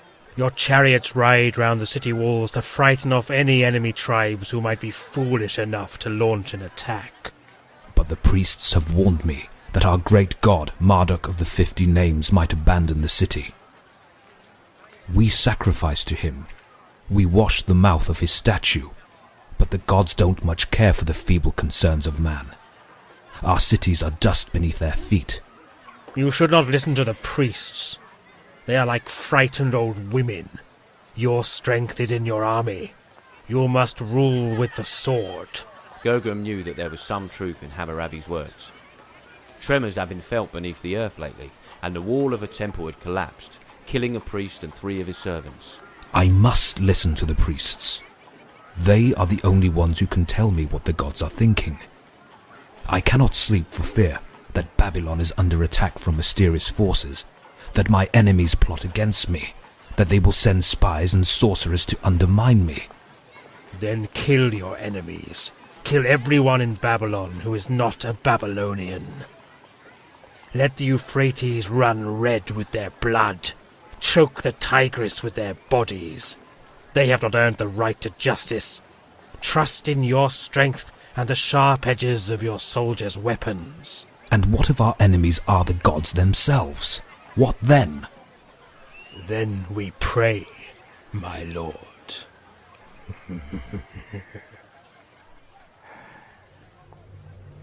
Hiding to the side of the open doorway, Ali was anxious to see out of the TARDIS and get a first glimpse of an alien planet. But she was obeying the Doctor. The last thing he told her before they landed was to keep herself hidden and look after the TARDIS for him until he was sure it was safe. I don't want you in any trouble. I can look after myself. I'm sure you can. But I don't want any upsets here. No unknown unknowns. No surprises. Not that I'm expecting. If you're expecting it, then it's not a surprise. Those are my favourite sorts of surprises, Ali. The unsurprising ones. We need to be discreet, okay? I just need to neutralise the Starman and get out quick. So did this count at neutralising the Starman? She wasn't sure. Though when the Doctor had first opened the TARDIS door, he'd made a tiny disappointed sound. As if he'd made a mistake in his calculations and hadn't quite been expecting to find what was out there. She could hear his voice through the doorway. I need to speak to someone in charge. It's rather urgent. Ali wished she could see what was happening. There was a sound of scraping feet, of voices in hurried conversation, and then a cry of panic from the Doctor. No! Don't go in there! A man appeared in the doorway, shorter than other men she had seen, wearing a gleaming bronze helmet. He was bare-chested and carrying a spear and shield.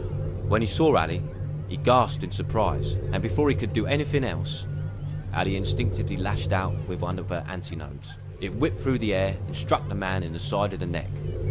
His body convulsed and he dropped backwards out of the doorway, dead to the world. The Doctor had told her to protect the TARDIS, hadn't he? She didn't think anyone else would try to board in a hurry, but she waited there by the door just in case. There was shouting from outside now and the sound of a scuffle. How she wished she had a better view. And then she heard the Doctor's voice, strained and muffled. Don't move, Ali! Shut the door and wait for me, I'll be alright. She reached over and pushed the door closed. It hadn't sounded good. The Doctor was in trouble, she was sure of it. If only... well, why not?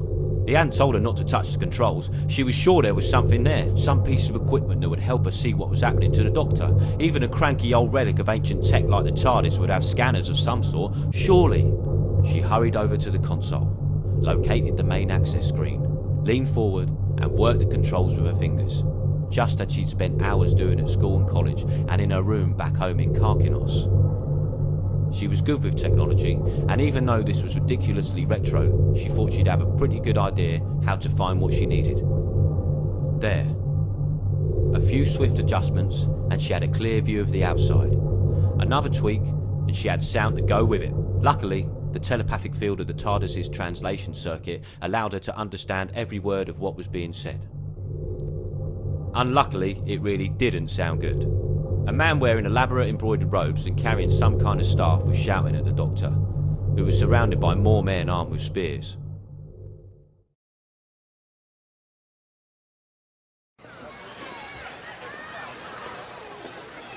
Gergeron was looking down onto the place of execution from the balcony outside the royal quarters. There was a hum of voices as soldiers formed into neat ranks on the packed red dirt of the square. Other soldiers lined the battlements on the surrounding walls. And past the city walls, out on the plain, Hammurabi's army stood still, as if waiting. Gurgurun watched as the king came out of the palace gates directly below him. He was surrounded by his slaves, advisors and priests. His royal guard marched at his side, but not Gurgurun. Lightning flashed in the east and Gurgurun shivered. There were storm clouds gathering over the hills, sucking up sand from the desert and darkening the midday sky. The warmth had gone out of the day. He wanted to be down there with his king. He should be at his side, but he had been ordered to stay up here and guard the royal family. He watched as the king settled onto his day, and waited while Prisoner's Gate was opened and 3 of the city judges led in the spy, flanked by a unit of heavily armed soldiers. Gurgurun felt useless up there, and it fed his anger and hatred. This man was a foreigner, an outsider. He had no pure Babylonian blood in his veins, and so was not worthy of a trial. Gurgurun gripped the hilt of his sword tightly. He wished he could leap from the balcony, run across the square and plunge his blade into the prisoner's belly himself. Ali was pacing up and down, drumming her fingertips against her teeth, as she always did when she was anxious and thinking hard. She had watched helplessly as the doctor had been dragged away, shouting about the Starman and the danger they were all in. She couldn't bear to think about what they were doing to him out there. Time was passing, marked by the clicking of her feet on the metal floor of the doctor's ship. He had told her to stay put, but if she didn't do something, they were going to kill him.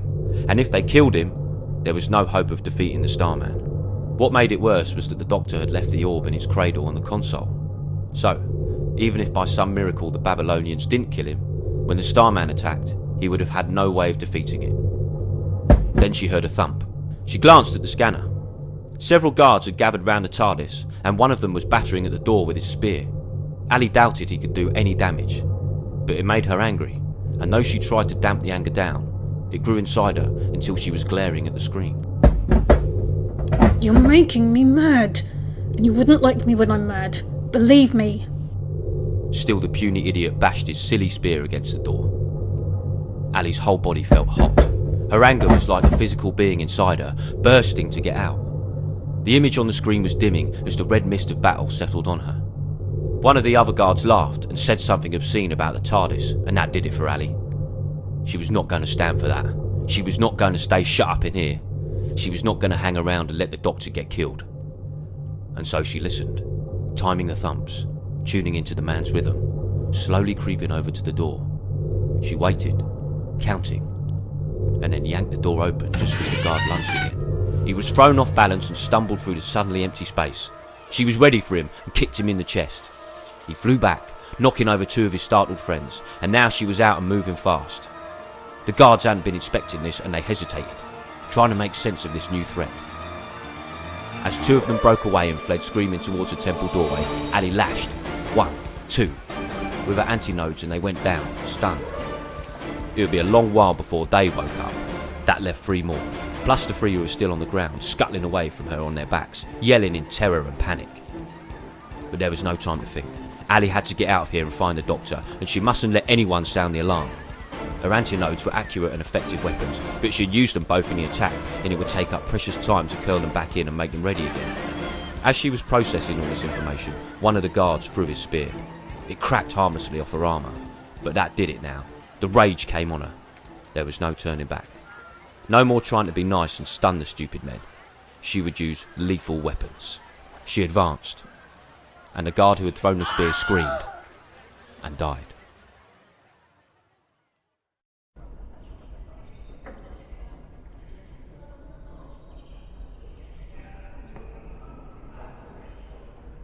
Hammurabi eyed the prisoner curiously. He had claimed to be a doctor, not a spy, but could not explain how he had emerged from inside the strange blue cabinet that appeared in the middle of the temple. Hammurabi feared magic, and this man was a sorcerer. There was no doubt about it. A sorcerer and a spy. This was a worm that could destroy the whole fruit, and his priest warned him against just such an infiltrator. He was frightened. He had to save his city and protect his people, so the sorcerer had to be got rid of quickly before he had time to spread his poison. Hammurabi had hastily rounded up 3 judges who had been enjoying lunch together in one of the taverns near the river, and he had instructed them what the punishment should be. This way, the sorcerer's death could act as an offering to Marduk. The chief judge now raised his hand to deliver the sentence. Cut out the spy's heart. Which one? You will be silent. I will not, actually. I always understood that the great and wise Hammurabi was a just king. A king who was proud of the laws he had written down. A king who would always let an accused man defend himself and not call him guilty without fair trial. There is nothing you can say that will change my mind. The law is the law, and the punishment for spies and sorcerers is to have their hearts cut out. Nothing I can say. What if I told you that you're in a very great danger? What if I told you that your nice city, your kingdom, your empire, your whole world was about to be attacked by a being of such immense power that it'll make your army look like toy soldiers, and when it's done with you, there'll be nothing left of mighty Babylon except ashes and cinders? My priests have already warned me. Really? Well, they're more clever than they look. And it is clear that you are the threat they warned me of. Wait. Listen to me. Enough of this! The sentence must be carried out. No, you must listen to me. The sorcerer looked worried for the first time. He struggled as 4 guards grabbed him and roughly dragged him towards the execution stone. The Starman is coming! The great beast, and I'm the only one that can stop it. From his vantage point on the royal balcony, Gurgurun could see the man struggling as he was forced over the execution stone. He had heard his words and they'd made him uneasy. Gurgurun was a man utterly fearless in battle, yet now he felt the pricking of uncertainty. The great beast of legend was coming. That was what the prisoner had said. What form would the beast take? Where would it come from? How could they defend themselves against it? The histories recorded the stories of the old gods. All the constellations in the sky were gods. The Babylonian zodiac taught children their names, and their parents used them to frighten them into obedience. It had been hundreds of years since the gods had walked the earth. Would the beast come down from the heavens in the form of a monstrous bull, a scorpion, a great lion? Or would it be some new and terrible monster? He laughed at himself. He was behaving as if he was a little boy again, frightened of shadows. There were no monsters coming. He heard a sound and turned quickly, his senses alerted to any danger, peering into the darkness of the king's chambers, and his heart throbbed in his chest. It was here, the great beast. It was upon them, and it was like nothing he'd ever seen before. It stood a whole head taller than any man, and there was something of a beetle about it and something of a crab or a crayfish from the river. It had 6 legs but only stood on 4. Its segmented body was arched backwards so that its 2 front legs were held up and out like arms, one of them ending in a huge knobbled claw. It had a head of sorts with 4 black bead-like eyes, but worst of all it was his mouth. A gaping hole in the centre of his face, filled with row upon row of tiny sharp jagged teeth, surrounded by waving feelers that seemed to claw at the air. Gurgurun offered up a prayer to Marduk and charged inside, tugging his sword from the scabbard at his belt. He couldn't hope to defeat this monster, but he would die trying. He was a pure-born Babylonian.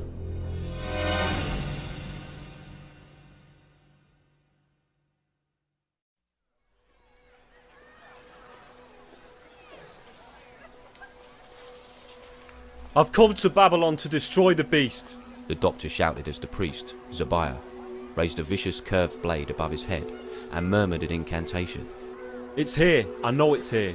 And then there was a scream. Zabiah paused, and the 2 guards let go of the doctor as everyone in the courtyard looked up to see a soldier falling from a balcony, arms flailing.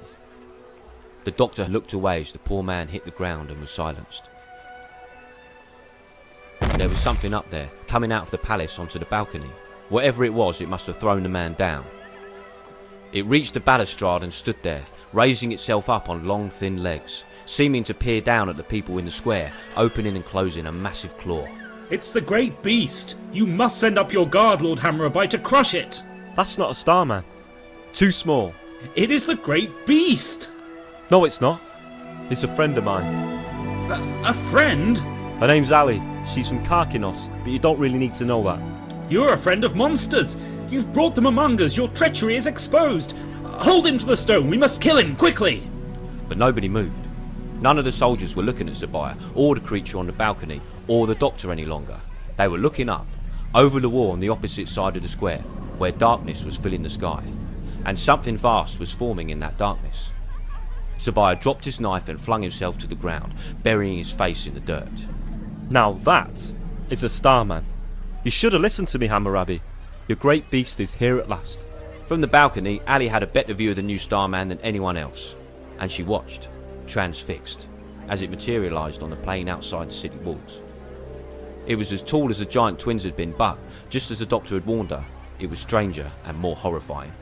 It had no back legs, just the tail of a rotten fish, huge and bloated, and it pulled itself along with two immense lizard-like arms. Its head had dangling fleshy tendrils and two horny protuberances jutting from the top. It had the same dead, distant eyes as the twins, and the same faint appearance as if it were there but somehow not there at the same time. The strangest thing of all was that it looked like water gushing from its shoulders, giving the appearance of two long, drooping silver wings. She had to get the orb to the doctor. She could feel its weight in her carrying pouch. It was the only thing that could stop the beast. There were shouts from behind her. Soldiers were in the corridor leading to the king's chambers. From back there, they would have no idea what was happening outside. Ali knew she should ignore them, but she could sense the rational part of her mind losing out to the battle rage. She moved inside and made ready her antinodes, where they lay down her back, feeling the familiar tingling sensation as they filled with poison. She flexed her claw as the red mist descended. The guards crashed through the wooden door and staggered to a halt, staring at Ali in terror and disbelief, just as she had stared at the Starman. Two of them had enough courage to throw their spears, but they couldn't penetrate her shell. Her antinodes whipped out together, taking one man round the ankle.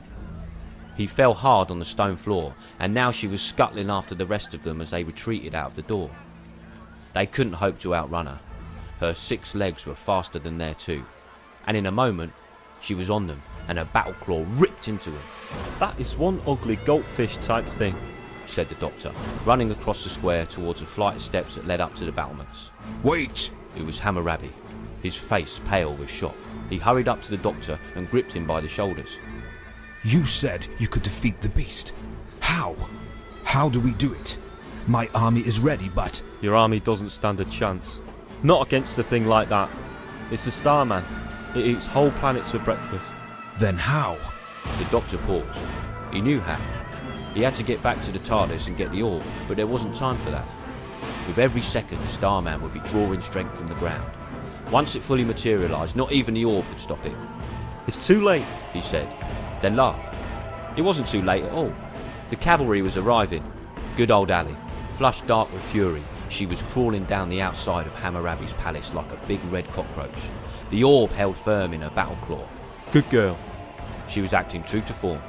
The female was the deadliest of her species.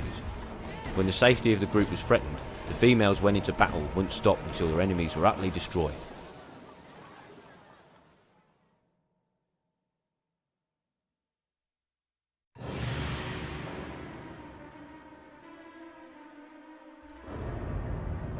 Hammurabi's army had formed on the plain outside the high city walls, ranks of spearmen, bowmen, slingers and chariots. Camel riders trying to calm their nervous, snorting mounts. Officers shouting at the men to hold firm as the Starman advanced, spewing water left to right. Coming through, move aside!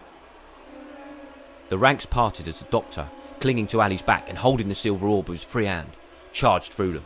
This was too much for most of them, and they dropped their weapons, trusting to prayer to get them through this insanity. Faster, Ali! Faster! We've got no time left! Ahead of them, the enormous beast dipped its head, opened its jaws wide, showing the blackened stumps of teeth, and scooped up a section of the first 2 ranks of the army. It lifted its head, chewing, as men spilled out of its mouth and fell to the ground. And behind it, Ali saw another shape and another looming out of the black sky. It was the twins. Doctor? Just ignore him. The goldfish must have ripped the dimensional wall. The other Starman are following him through. Any minute now, all of chaos is going to materialise. But if I could just get up there, to its mouth. Ali saw the great slug-like belly of the goatfish, slithering forward along the ground, crushing trees and men beneath it as it came. Any moment now, she too was going to be flattened if she wasn't careful. She was battling her way through fleeing troops now, as Hammurabi's army tried to get away from the beast. Are you ready? No, but whatever you're going to do, just do it. Ali tensed her legs and with a grunt went into her Karkinian battle leap, flying through the air and landing halfway up the Starman's tail, where she gripped its scales with her strong clawed legs. The body of the beast was hot, intensely hot, but her shell protected her and she began to climb. That's it! Go on, girl! She was up on the Starman's back now, trying to ignore the gushing water. The Starman's scaly flesh was pitted with huge sores, out of which poked the heads of what looked like giant maggots. Ali worked her way around them as she crawled up like a tick on a sheep, and made it to the right shoulder. At last, the Starman seemed to be aware that there was something on it. It turned its goat's head, and its cold, dead eyes fell on the Doctor and Ali. It bared its teeth, opening its mouth wide, its slimy yellow tongue dripping saliva. "Excuse me while I do the boogaloo," shouted the Doctor, and he pulled back his arm and let fly with the orb, which sailed straight into the beast's gaping black maw. Ali felt an enormous wave of hot air slam into her. The heavens seemed to open in a flash of intense white light as she was falling in a cloud of silver snowflakes.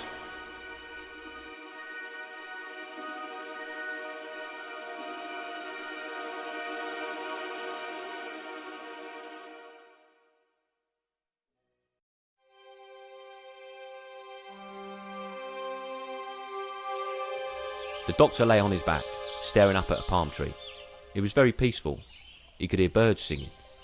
He felt like he could stay like this forever and lose himself in the lovely deep blue of the sky. Doctor? Fat chance. There was always something to do, something to deal with, a problem to solve, a world that needs saving. He lifted his head and it felt as heavy as a sack of potatoes, as if it might fall off and roll away down a hill. His vision blurred and swam, and when he managed to refocus there was Hammurabi leaning over him, with Zabia and the 3 judges. I am sorry I doubted you. You were right, Doctor. I usually am. Now go away, I'm sleeping. We must write about you in our histories. What is your name? The Doctor sighed and hauled himself onto his elbows, blinking. He felt like every bone in his body must have been broken, but he could move all of his limbs and wiggle his toes. It had been a close thing though. Too close. You go through Marduk's 50 names. You'll probably find my name in there somewhere. Marduk? The Doctor grinned at Zabia, actually more of a grimace. It hurt like Helios to move his face. He fought off a wave of nausea and faintness. The Chief Judge held out a hand to help him to his feet. Get away from him. No, Ali. But there was no stopping her. Ali sliced her way through a line of soldiers and then swung a claw at the judge, who had no time to even scream before the pincers closed on him. You would have killed him. You and all the others. Now see how you like it. Ali dropped the judge, swatted Zabia out the way and advanced on Hammurabi, who collapsed to his knees, head bowed, hands gripped together. Ali! No! The Doctor tried to stand, but swayed and felt consciousness slipping away. Stop! You've done enough! You have to stop! It's over! And at last Ali did stop. She picked the Doctor up and the last of her anger drained away. She looked around at the devastation. The bodies of the soldiers and the judge, Hammurabi on his knees in the dirt, quivering. Ali, I think it's time to go home.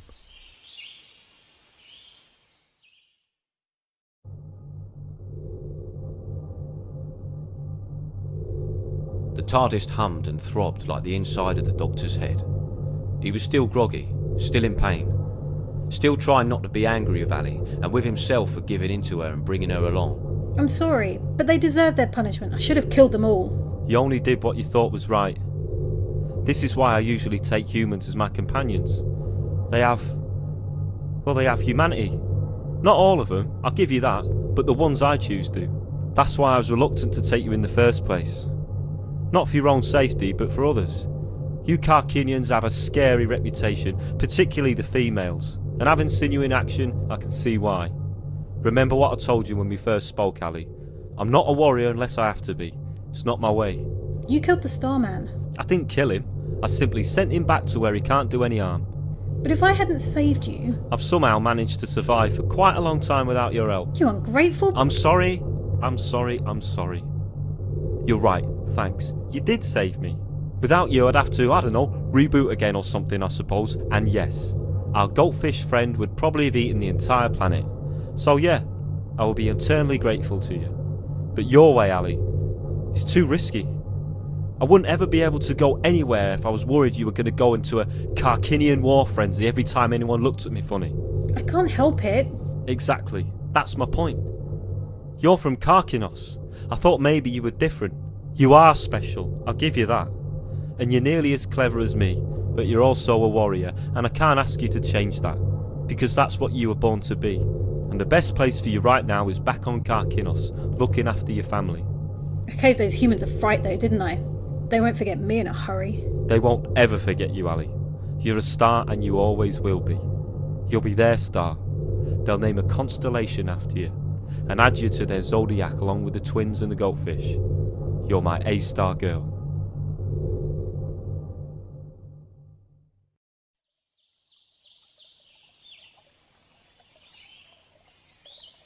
The moons of Karkinos were strung out across the sky, shining their light over the surface of the lake, as beautiful as Ali remembered them.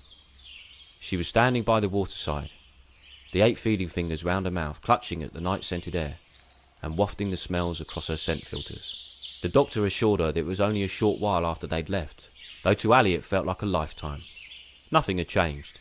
Somewhere under the water were thousands of eggs. Her mum had laid a batch of 30 in the spring, and when it was summer they'd hatch, and those that survived would crawl out and find their families, and it would be safe to go swimming again without disturbing them.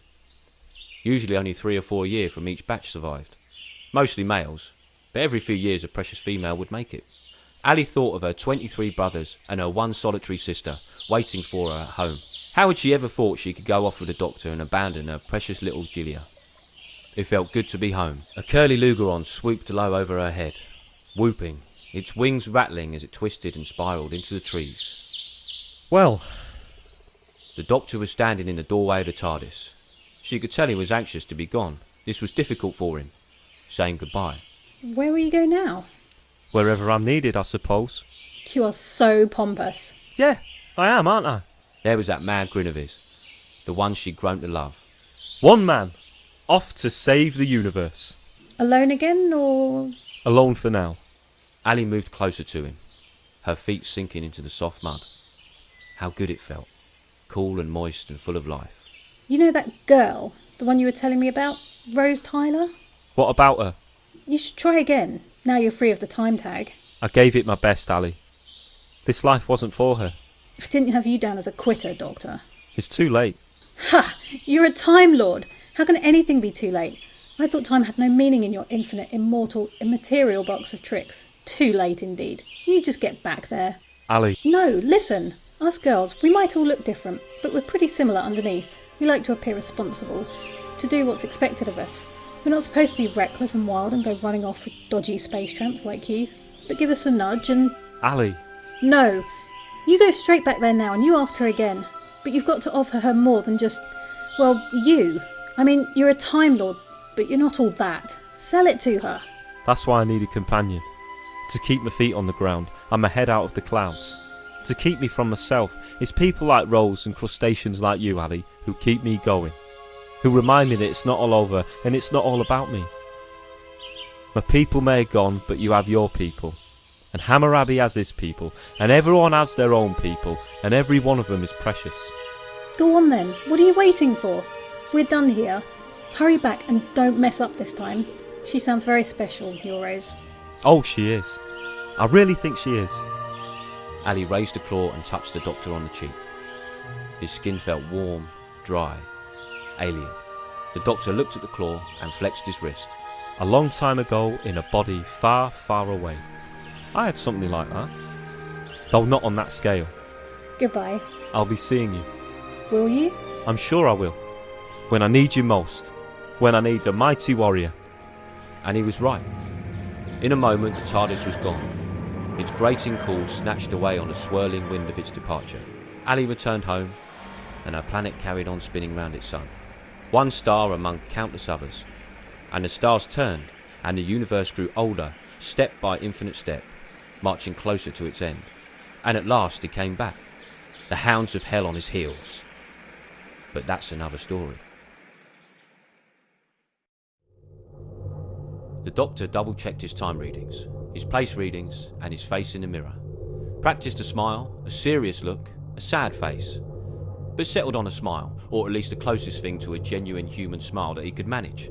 He took one last look round the TARDIS, made sure the old girl was looking, how would Rose put it? Awesome. Yes, she was looking well awesome. He pulled the lever that finalised the landing sequence and relished the familiar scraping noise of the TARDIS doing her thing. Then all was silent. He He put the engine to sleep, closed down the systems and set the lights to an attractive warm orange glow. He realised he was still grinning and it was starting to hurt his face. Not long now, not long now. He took a deep breath and strode over to the door. Pulled it open. He timed it just right. Rose was almost exactly where he'd left her, there, standing with Mickey, who was looking more than a little confused. He grinned wider at Rose, relishing her surprise. He was a cheap magician sometimes, but it worked. By the way, did I mention it also travels in time? And he stepped back inside, leaving the door open. Was it enough? From the shadows behind the open door he spied on her. Watched her turn to Mickey and say something. Kiss him, and then she was running towards the TARDIS. Her hair flying, and he knew everything was going to be alright. He had his new companion.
Watching that waistline?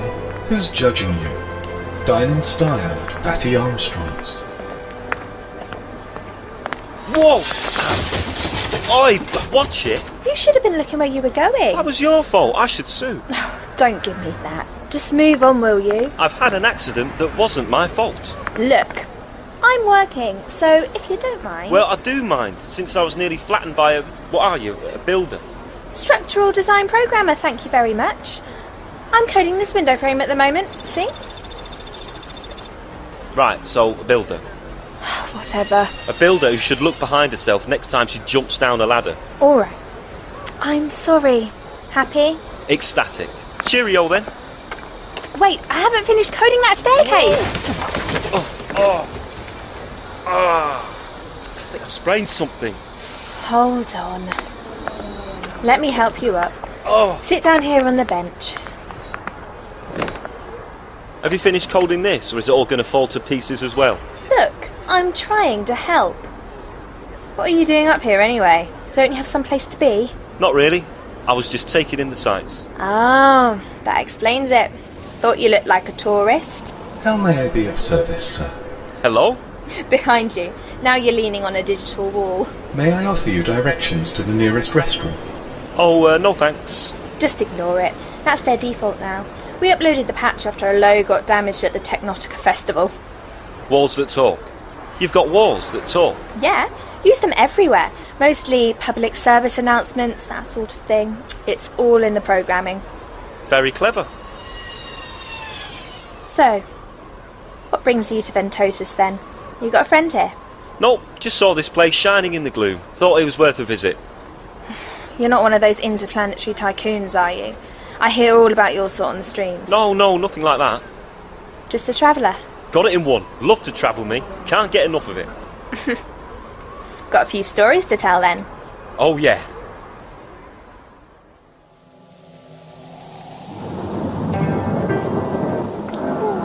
My condolences, sir. Do step this way. We have only the finest oak here. Real brass, quality velvet, comfortable as it gets. No, thank you. I'm busy. Sir, good day to you, sir. A very fine day indeed. Haven't seen you around here before. No, I don't suppose you have. Well, perhaps I can interest you Look, in... I am just passing through. Passing on, you mean? No, passing through. See, here I go, passing through. Very good, sir. Quite the comedian, aren't you? Well, it's rather beside the point. Come along. I should think I've got a box to fit. If not, we'll get a narrow one later. Okay.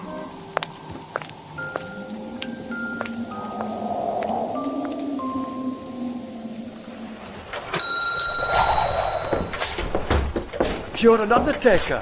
Well, of course. Why would I be in need of an undertaker? Pull the other one. That's why you've come to Excelsior, to make your preparations. What? I'm not dying. I must admit, you do look a bit young. Something wrong with your brain? They can't do much about that sort of thing, can they? No, I'm not dying. Of course you are. Well, thank you very much for your time, but I really must be leaving. Hang on. I haven't measured you for your box yet. I'll even do you a discount, you're so thin. Just lie down here. No, honestly, I really must be going. Ow! Thank you, Archie. I can't afford to lose another sale.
So what did they do?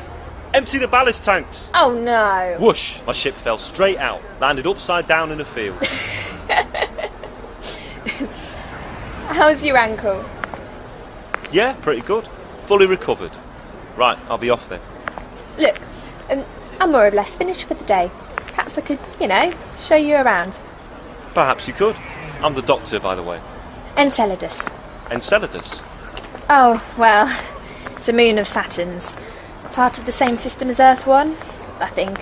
Apparently, my parents met on a skiing holiday there when I was, Oh, I see. Bet you gave him hell for that. Huh? Your parents, for giving you that name. Oh no, I never met them. I'm sorry. No, not that. No one knows their family here. That sort of thing went out with the Ark. Huh? We're all cared for by the state. It's much simpler, really. No baggage. Don't give me that look. It's great. We're all free to do what we want, to go where we want. No families, no partners. Nope. The state takes care of everything. Relationships are fleeting things. Technology fills in the rest.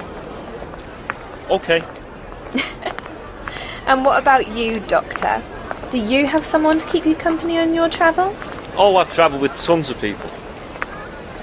They're all gone now, though. Then you're just like us.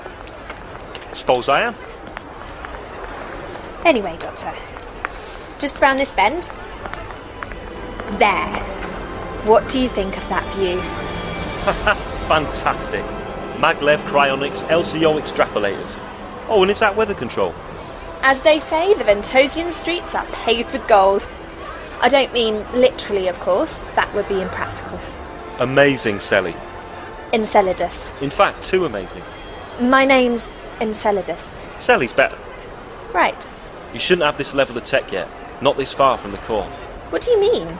You're a tiny little world in the middle of nowhere, light years from the rest of the Empire. Like I said, you're too advanced. What can I say, Doctor? We're hard workers. No, it's more than that. This shouldn't be possible. What are you talking about? All of this must need tons of power. So where'd you get it from? Well, underground, of course. Underground? Yeah. Fossil fuels? You're using fossil fuels? Yeah. A few centuries ago, they found huge reserves of the stuff. Since then, this place has been on the up. Bit old-fashioned, isn't it? Well, with the latest carbon capture technologies, it's greener than fusion and cheaper to run. What about the future, when it all runs out? There's tons of it, don't worry. Ventosus is the embodiment of affluence. Big words for a builder. So then, skyscrapers as far as the eye can see. The modern tree for the modern ape. You got power stations, warehouses, food outlets and housing. But there's something missing. Where are your churches, your temples, your places of worship? What? You heard. You must have built something like that in your time. Sorry, Doctor, not here. We don't need religion anymore. Every single civilization has some concept of an afterlife. You're trying to tell me you're the odd one out? I told you, we don't need them anymore. No, why is that? Because no one dies on Ventosus.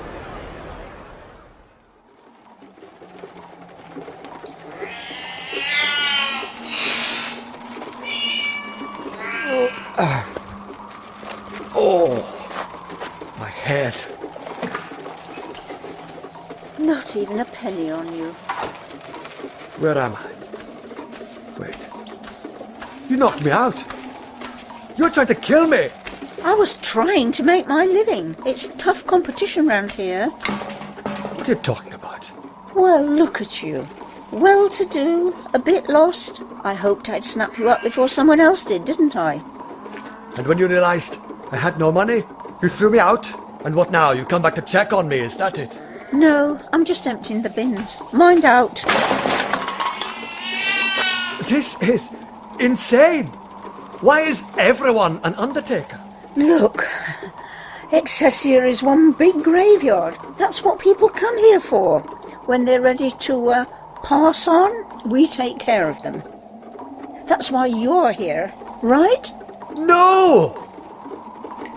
Well, my mistake. That's it. Who's in charge here? I want to see someone in authority. What for? Oh, I don't know. Perhaps it's just a passing fancy.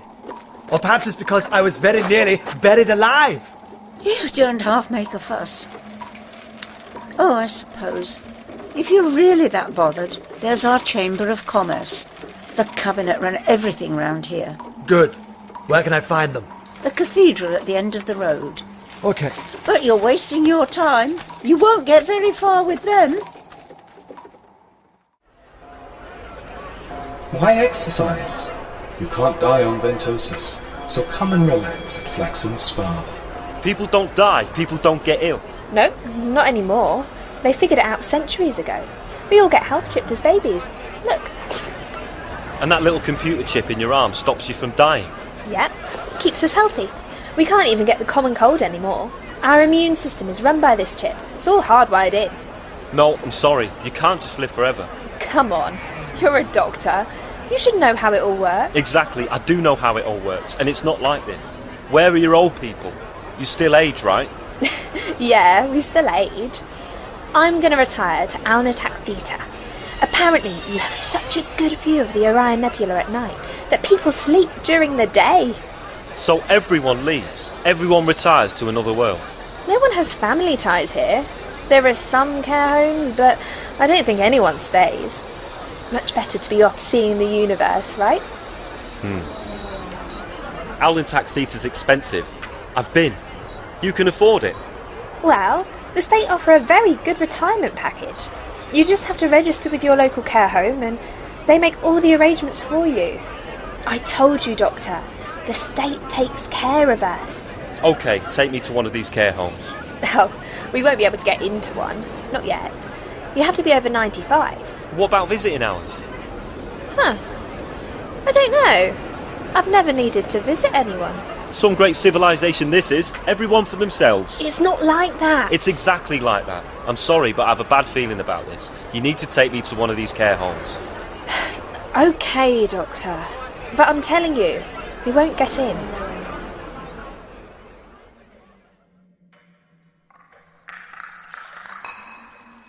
Strong enough? Would you like a biscuit? Another cup, sir? And a biscuit? Well, I really shouldn't, but, Thank you, Doris. Now, as I was saying, I personally lean towards a dust wedge when I find myself behind a crater rim. Helps one get a good chip out of the regolith. I'm a delegate from the Shadow Proclamation, and I wish to make a formal complaint about the manner in which your planet is treating its visitors. Good gracious, young lad. What in the name of all that is holy do you think you're doing? I said I am Will you stop shouting? You can't just burst in on us like that. If you require an audience, you should have made an appointment to place a request for a meeting. What? No, look, I just... Restrain him! Oh, no, there's really no need for that. All right.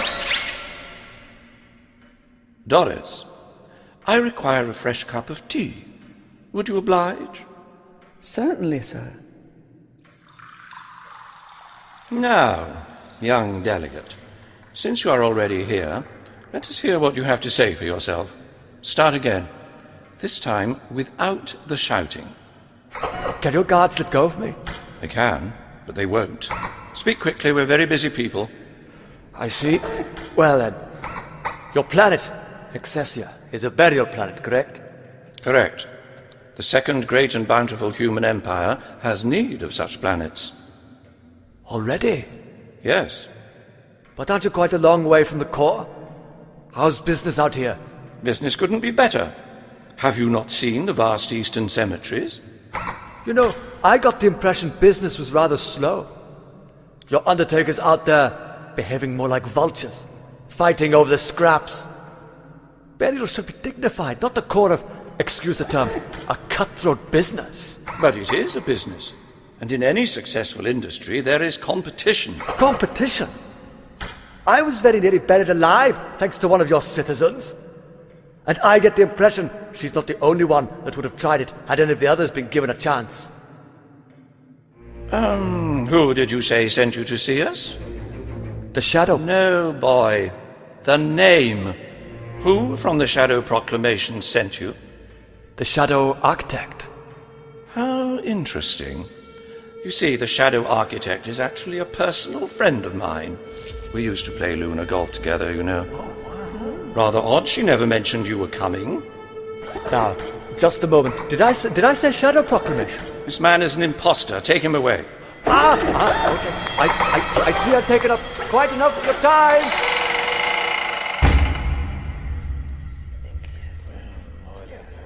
He could be trouble.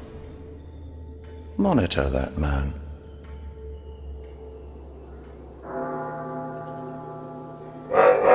All right. I'm going. How did you get on then? Why is it that no one ever listens to me? It's very frustrating, you know, because I'm always right. What's your problem with this place? Something's wrong. I can smell it. What are you going on about? Question. Why is there no one under the age of 50 working here? Second question. If you're all undertakers, where does your food come from, your water? Well, everything's in our pills, isn't it? 2 in the morning and 2 at night. What about your children? Do you have children? Do you have a husband? A wife, maybe? How long have you been here? Oh, I don't know. It's hard to remember. My memory's not what it used to be. Did you grow up here? I can't really remember. Who ran the shop before you? Your parents?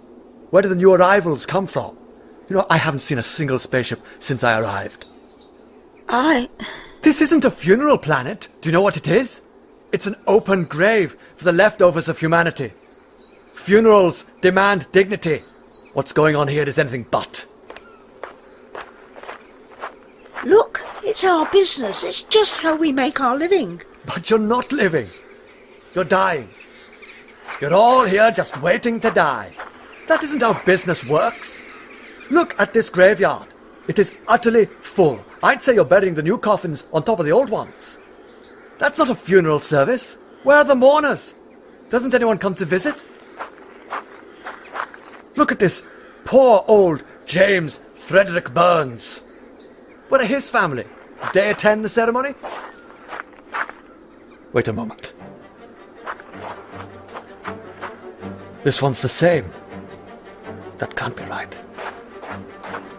How does your dating system work here? Oh, that. Yeah, we think it's some sort of software glitch. What do you mean? Well, the gravestones read the dates of birth and dates of death automatically from the coffins, but they've always been wrong. Must be some buggy programming in the production line. No, I don't think that's it. Wait. Do you know something about programming? Perhaps you could fix it for us. Shut up, I'm thinking. Well, excuse me. Listen to me, these dates are correct. Which means all of these people, all of them, have died millions of years before they were ever born. Every single one.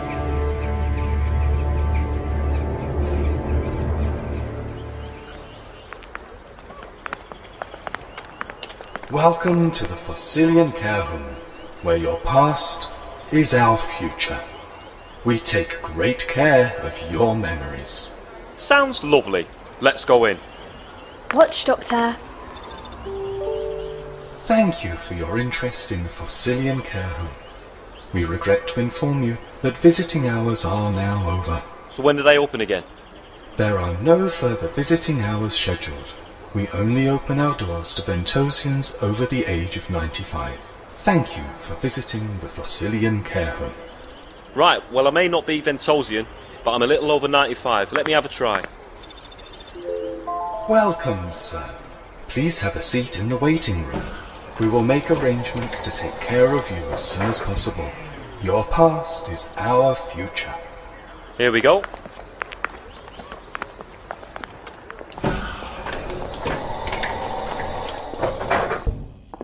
Ha! A reception desk without a receptionist. Every cloud. Seriously, why are all receptionists so difficult? It's like they don't want to work in PR. No gift shop, though. I like a gift shop. Where is everyone? Well, you're a programmer, Sally. Go hack into their systems.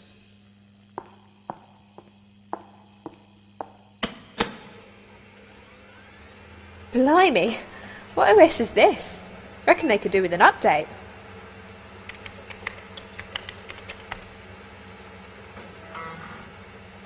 Whoa, Doctor, come and have a look at this. This can't be right, can it? What is it? According to these records, there are thousands, no wait, hundreds of thousands of patients in here.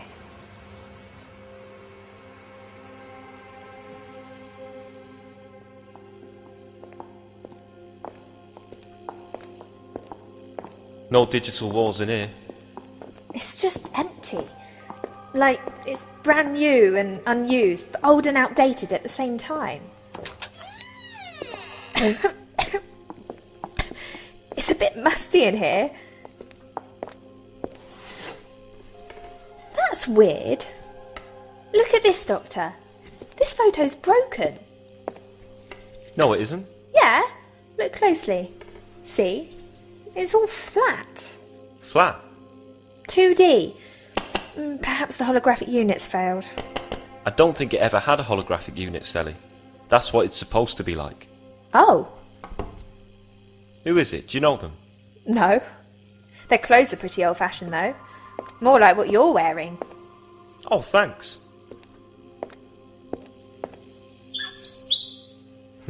No water. I don't think this bed's even been slept in.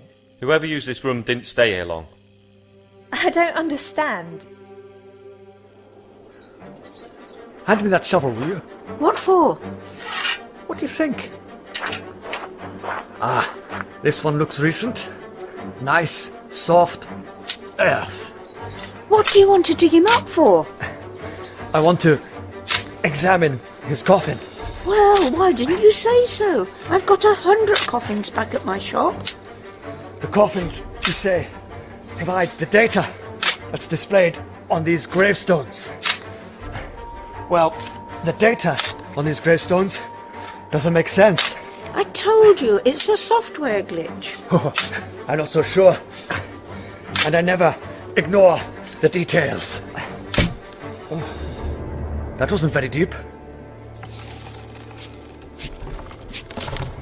Right then, let's take a look at you.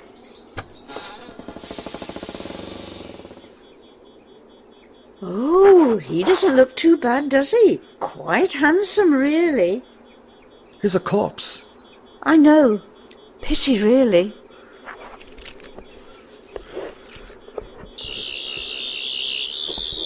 What's this? Under here. What is it? I'd say it was the control panel from a small spacecraft.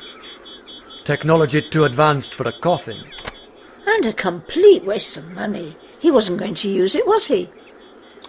Doesn't look very comfortable in there either.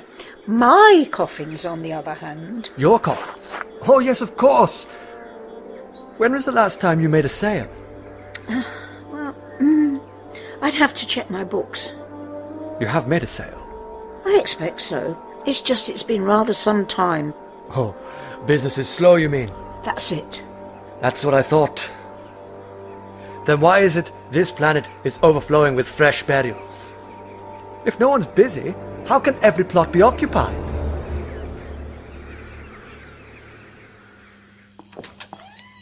This one's the same. Just empty. We should keep moving. Doctor, there's a sign ahead. Transfer pods, level 1. Oh, yeah, of course. Transfer pods. That explains it. That must be how all the retired people get to orbit. Everyone's just come in and gone straight out again on a retirement programme. Yeah, that makes sense. But no. Why not?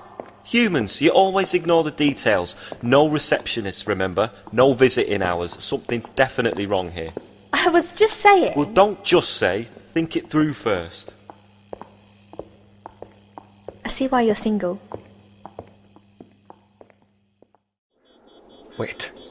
Wait a moment. Something's coming back to me. They're called transfer pods. What are? These are.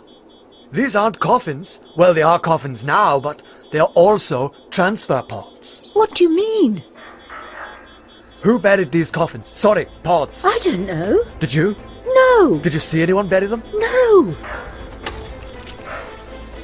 Ah, it's all automated. They weren't designed to be piloted. Look, it was set on a pre-programmed course. Archie? Whoa. Who are you? Easy, boy. What? Sit, boy, sit. You're all right. I don't think it's you he's after. Sir, you can't go in there. Why not? James Frederick Burns no longer has any use for it. Don't worry. I know what I'm doing. I think. With a few adjustments, I should be able to return to sender. Sorry, I never got your name, by the way. Enceladus!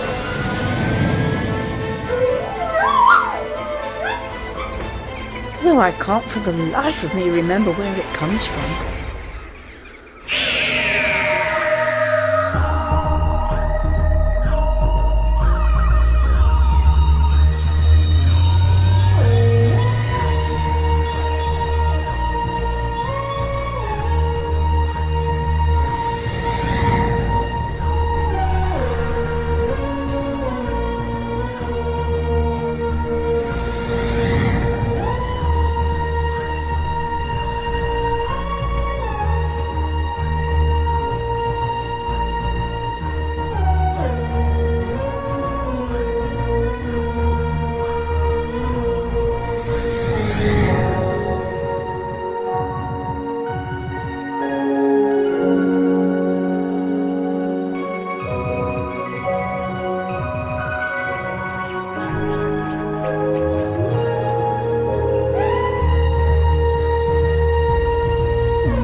Enceladus. What are you, a builder?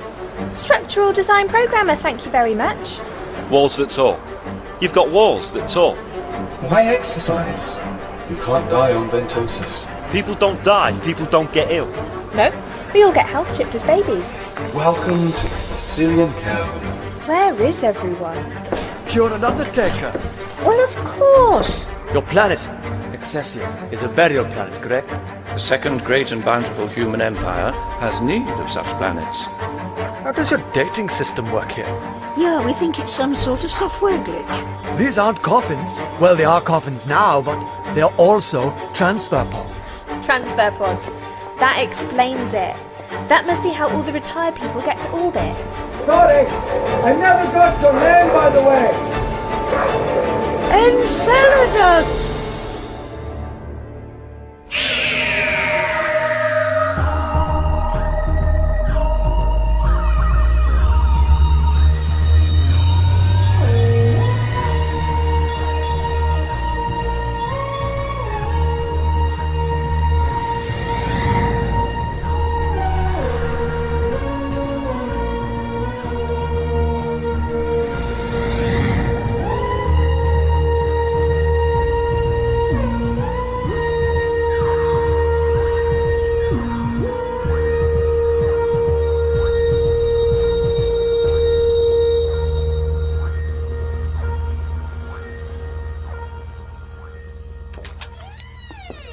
Here we are, transfer pods.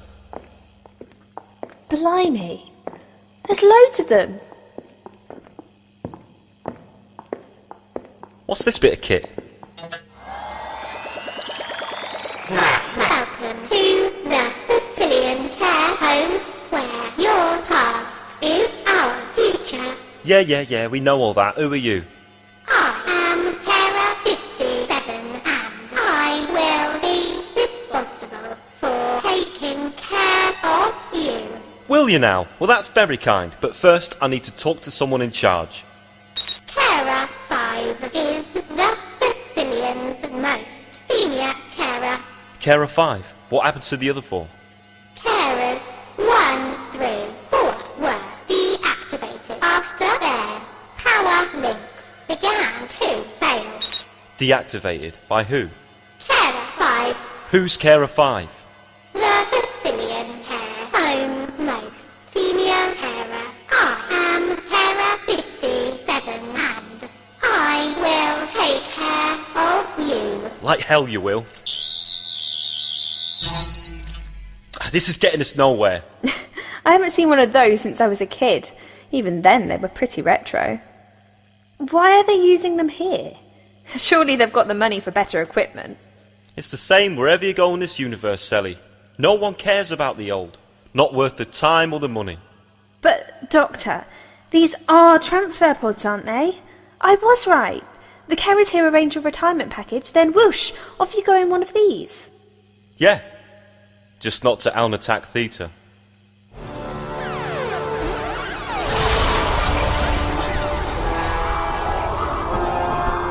Oh! Whoa! What? Why are you doing that? Be quiet, I can't hear myself think. Oh. What? Welcome on board. Get out of my head. How are you even doing that? For a safe and comfortable journey, please keep your hands, legs, nose and all other extremities clear of all moving parts and pinch points. Oh, shut up. Thank you for your selection. We hope you enjoy these audio sensory recordings from the archive of Earth 1. Oh, shut up.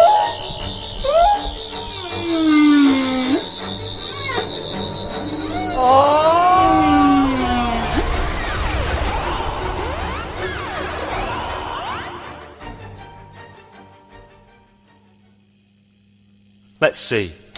No control panel. That's weird. Wait a minute. There we go. A pre-programmed flight by the look of it. How does it travel? Whoa! Something like that, I suppose. Where did that come from? It's another transfer pod, isn't it? Why is it covered in mud? Should we open it? Depends who's inside. Yeah.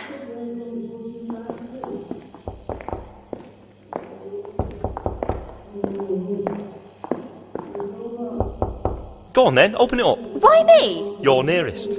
What if they're dangerous? Doesn't sound dangerous. I reckon someone's come back. Perhaps their retirement package wasn't all it was cracked up to be. Hello, who are you? No Alsatians, good. No Wales, even better. He's mad. No use to us then. Send him back. Oh, yes. Yes, of course. It's you. Yes, I'm me. Hello. Now who the hell are you? I'm exhausted. How'd you get here exhausted? No, I mean, I'm Mr. Smith. Mr. John Smith. That's who I am. Here, let me help you up, Mr. Smith. Oh, thank you. Take it easy. You just travelled through space-time in that little box. I have, really. That's impossible, though, surely. Someone like me, plain old Mr. Smith, travelling through time and space in a little box. Has he fainted? Shock, probably. Too much for some. Right, we're going back to reception. I want a proper look at their records.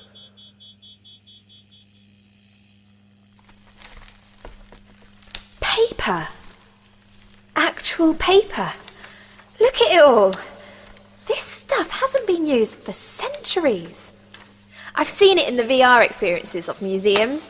Businessmen would carry it around with them in their briefcases. Briefcases. Oh, yeah, that makes more sense. And people would handwrite messages on it to one another. Texts, I think they were called. And an actual person, dressed in some sort of uniform, would then have to ride a bike all the way from one to the other to deliver it. Mad, right? Must have taken ages. Right, so what's it doing here? It's like this place hasn't changed for hundreds of years. No digital walls, and the receptionist still using paper.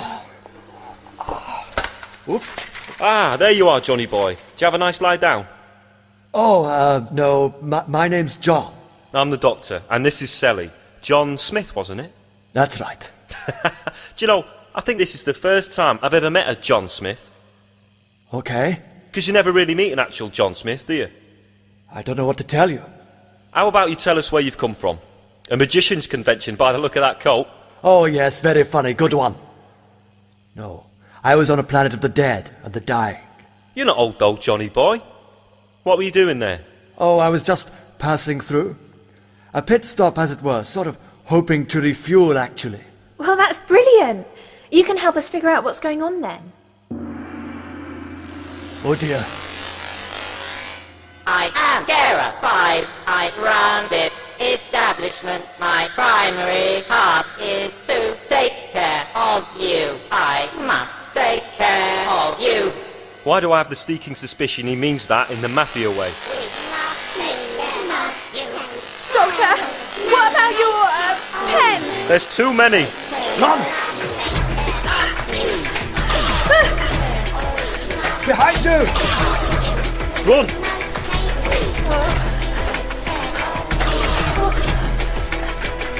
Hurry, in here!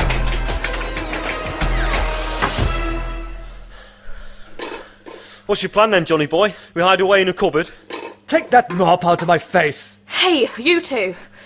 Look at all these chips. Chips? Health chips. The ones we all get in our arms, you know, to keep us from getting ill.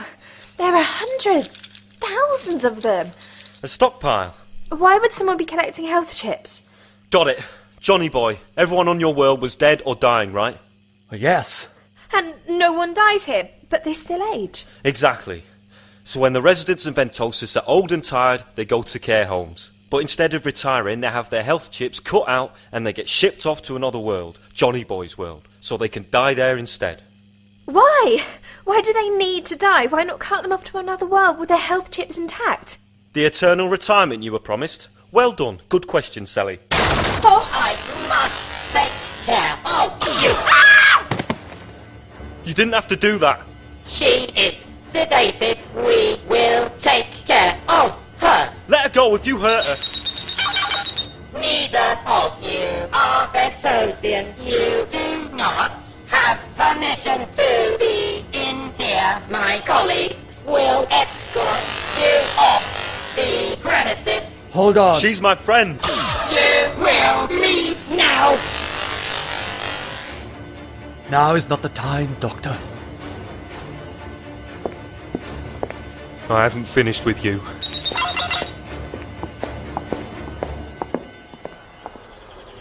Thank you for visiting the Fossilian Care Home. Your past is our future. Why don't you just shut up? We should make a plan. We may not have much time. Time. Wait, what did that wall just say? We need to sort this. We need to save Enceladus. Enceladus? Yes, Selly. Enceladus, of course! How could I have forgotten? Johnny boy, start making sense. We gotta save her. No, it's too late. There's nothing we can do for Enceladus now. What? She's gone. I told you. Forget about her. What? Oh, you don't understand. Well, you can't understand. That's it. You're gonna tell me right now who you are. It took me some time to remember. I had to be careful. Web of time and everything. No. You can't be. Well, how many other people do you know with a sonic screwdriver? My future. I wasn't sure there'd be one. Oh, you've several. That's why you're here. No, as a matter of fact, this meeting is entirely serendipitous. Selly, what's happened? She's dead. Oh, no, she's safe. For now. Sorry. Probably should have started with that. Do you think? John Smith, I should have known. You know, I often wonder to myself whether I've been using John Smith all this time because it's a common name, or whether it's a common name because I've been using it all this time. Shut up! Now look, you remember all this. Being here, being me. Yes, sort of. Well, what I mean is, I always knew I was in this story. I just didn't know my cue. Then what now? Well, a bad thing is happening. We stop the bad thing. Don't talk like that. I don't talk like that. I do. This is serious. Oh, I was grouchy, wasn't I? I am the doctor. I save people. But I'm not happy about it. Shut up. Lives are at stake. You know, I like to think I'm much more chilled out these days. Right, that's it. Stop! Stop! This isn't helping! What's wrong with you? With me? Gallifrey's gone. They're all dead. Every single one of them. Or have you forgotten? So that's it. You think me complacent? Let me tell you, I am not complacent. What has happened has happened. You'll learn to let it go. Trust me. Time changes everything. I don't need your pity. Well, that's good, because I'm not giving it. I'm trying to remind you who you are, what you do, what the doctor does. Selly. Prepare for processing.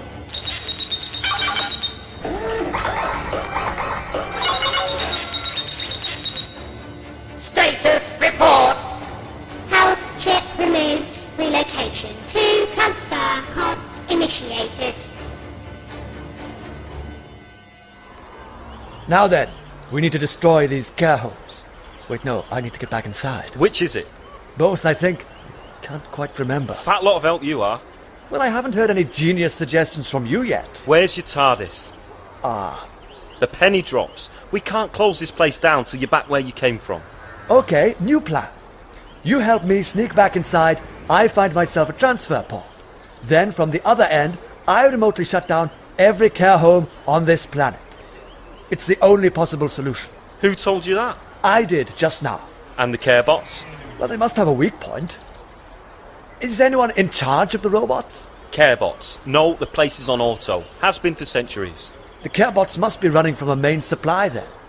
Batteries don't last hundreds of years, do they? Care bots have been deactivated in the past, when their power links failed. Right, so they're taking their power from the grid.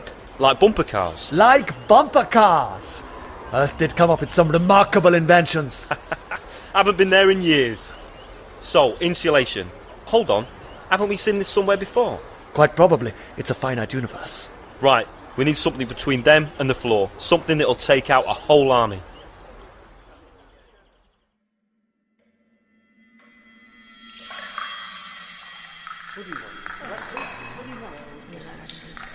He was logged by our system this morning. His spaceship, a small blue box, materialised out of thin air. Take a look at this, sir. It's a list of temporal anomalies that were generated when he landed. There must be 40 of them. This is unbelievable. We've apprehended him, this time traveller? Not yet, sir. But you say we have a lead? Yes, sir. Enter.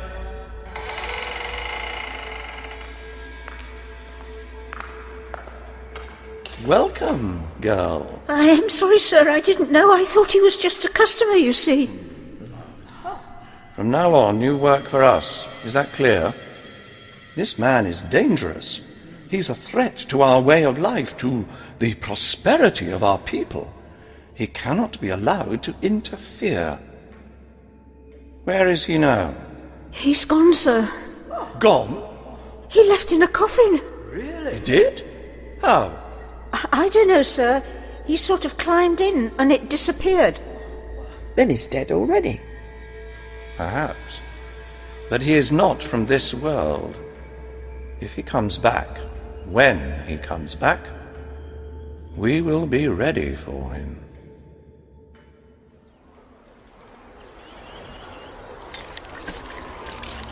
That'll do it. Okay, as the front door is the only way in or out, we'll need to be quiet. I feel like a ghostbuster. What?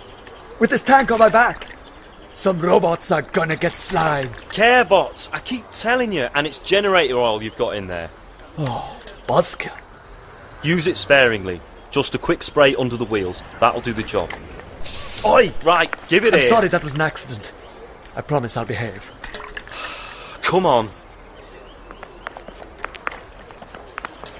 Welcome to the Fossilian Care Home.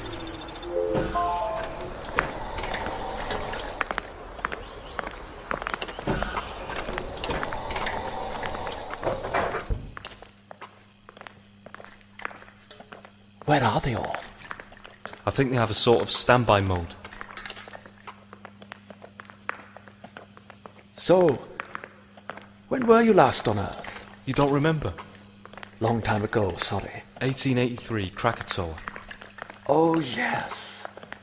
My ears were ringing for weeks. Since then? I've been travelling. Alone? For how long?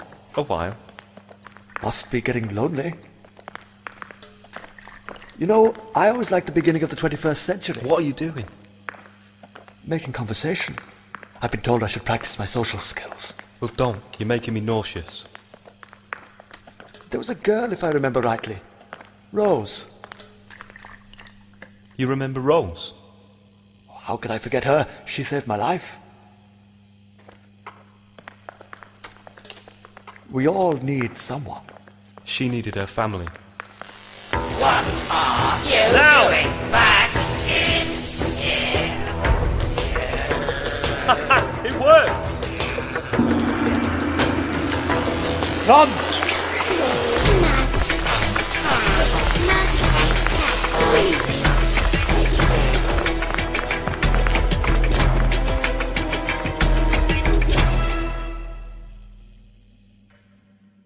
She's here, sir. She has news. Come in, girl. Have you tracked him down? Well, sir, it wasn't easy. Programming is not my forte. It's taken me years to get the hang of your systems. But you've done it. You've found a way. Yes. If he enters the time corridor again, then I'll be able to bring his transfer pod directly here. Well done, Enceladus. That is excellent news. You still think he'll come back after all this time? I'm certain of it. We have his time machine.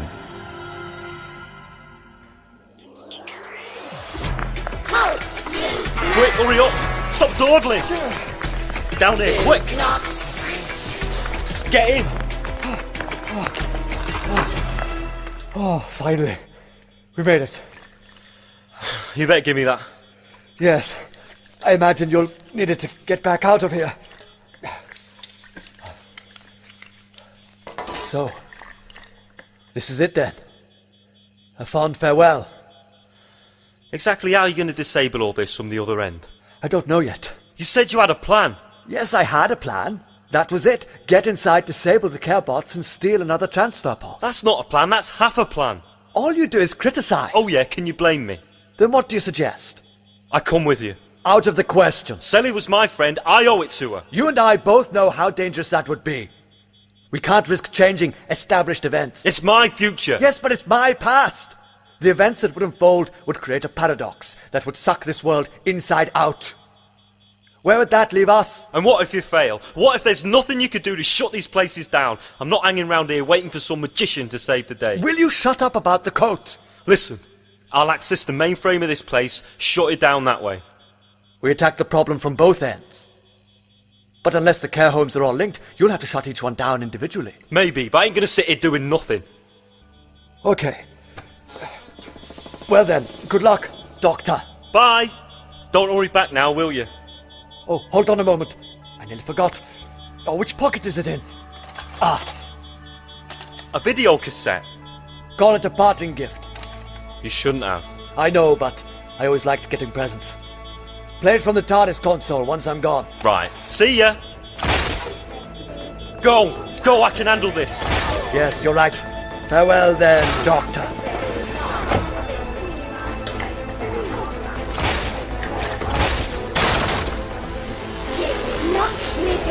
We will take care of you. Come on then!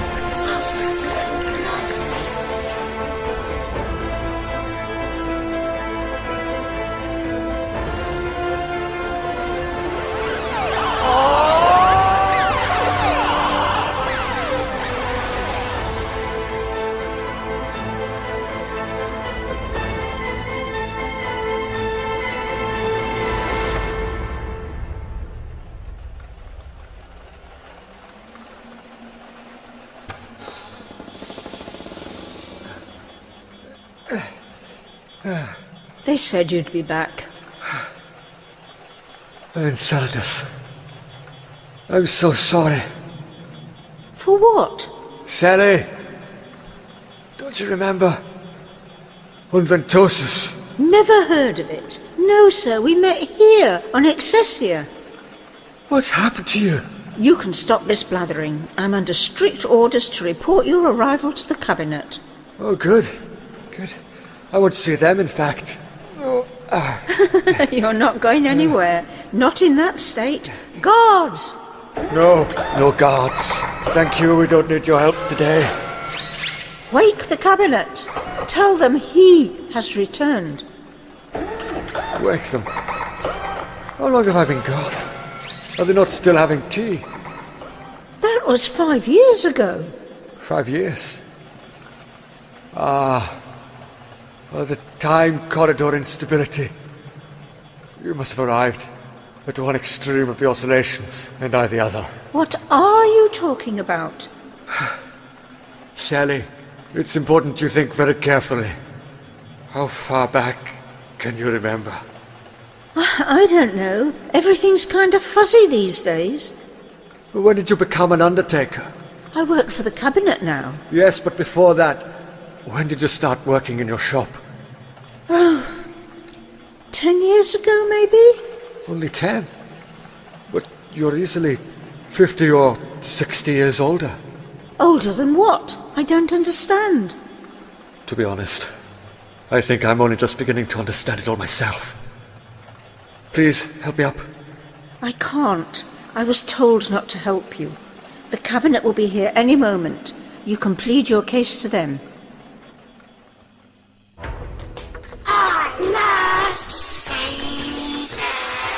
No, you must not.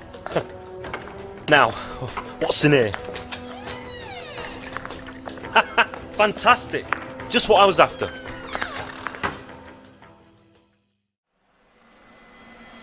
Hold him up.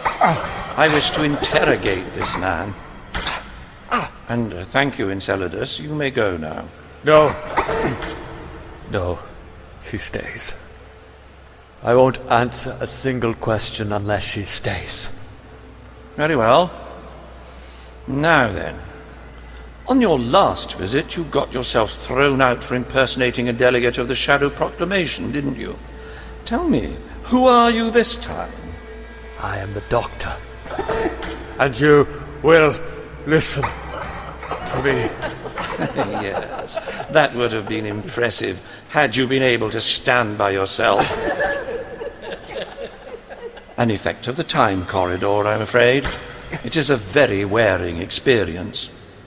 What I can't understand, though, is how you can be alive at all. It's quite impossible. You don't even seem to have aged a day. I was gone for less than an hour. You'd hardly notice, would you? You don't understand. Oh, yes, I do. I understand only too well. You were the government of Ventosus, part of the 6th great and bountiful human empire. You were facing overpopulation and a strain on your resources. You saw the opportunity to solve both problems with one neat arrangement. Your scientists had stumbled upon a time corridor. You found that you had access to your own planet's past. So you started sending your excess back through time to become fresh fossil fuels. Brand new fuel for an expanding population. And no waste. Is that true? Be quiet. But time travel is not quite as simple as that. No, indeed not. Our scientists weren't as, sharp as they thought they were. There were problems. Problems? The time corridor was unstable. Oh, sure, of course. The entrance and exit boundaries do vary a bit. A few years here, a few years there. It can be a bit unpredictable. Not only that, but as one passes through, one's body ages something equivalent to about 50 years. Most don't survive the trip. That's murder! I must admit it wasn't our original plan. No! This has to stop! You're stealing their final years! How have you all survived this long? What's keeping you alive? Oh. Right, yes. You never had your health chips removed. Someone needed to manage the process at this end. But how could you do it? How could you do it to your families, to your friends? To the entire population of the planet the moment they became too old to be productive in any other way? You don't know what it was like. Try me. Ventosus had a population in excess of 35 billion. Children were being born every few seconds. We hadn't enough to feed them. If we didn't act fast, the whole world would starve. Ventosus wasn't alone, surely. The Empire was in disarray, Doctor. Ventosus had been left all by itself in the outermost reaches of the galaxy. No one was coming for us. We had to make a decision. You paved their streets with gold using the bodies of the dead, and they live happy little lives of blissful ignorance. Wait. Streets paved with gold. I told you, be quiet, girl. I think we should let her talk. What do you remember, Sally?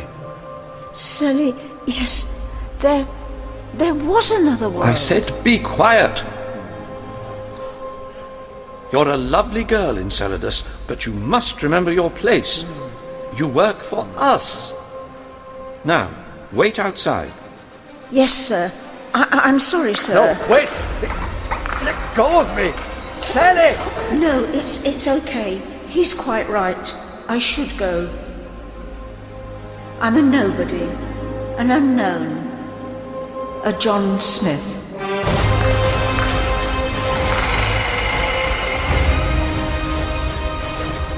We're not quite sure what happened. Somehow she was processed at an unexpectedly young age. We had to wipe her mind, of course. Standard procedure for anyone who survives the trip. This can't go on. Why not? The system is working. Humans make for excellent fossil fuels. Why would we change the system? Because Ventosus is getting rich from murder. Because the old are not excess. And because I say so!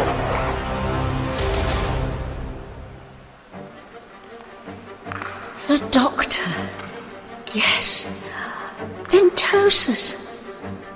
The care homes. Yes, of course. How could I have forgotten? What happened? Right.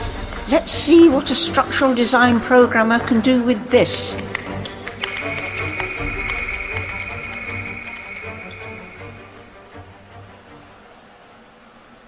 Listen, you saved your people. You made a difficult decision, but they don't need saving anymore. They've been comfortable for centuries. It's time this system was shut down. The citizens of Ventosas can look after themselves now, and they'll learn to look after each other too. Doctor? No, listen to me. You've become obsessed with economic growth. Your minds have been clouded by the search for prosperity. But here's the punchline. A truly prosperous civilization is not one that is rich in material wealth, but rich in people who care for one another, who help one another. A society that puts money before the welfare of their families and friends. A society where people live like islands. That's not a rich society. That's the beginning of a very slippery slope. I've seen it before, and I know where it will end. You speak well, Doctor. You should have gone into politics. But do you understand what I'm saying? I do. But it makes no difference. The system stands. No. Goodbye, Doctor. And thank you for coming back to us. Your death closes the loop. After all, no one else knows any of this. Oh, yes, they do. Sally? I've done it. It's over. What do you mean, girl? What have you done?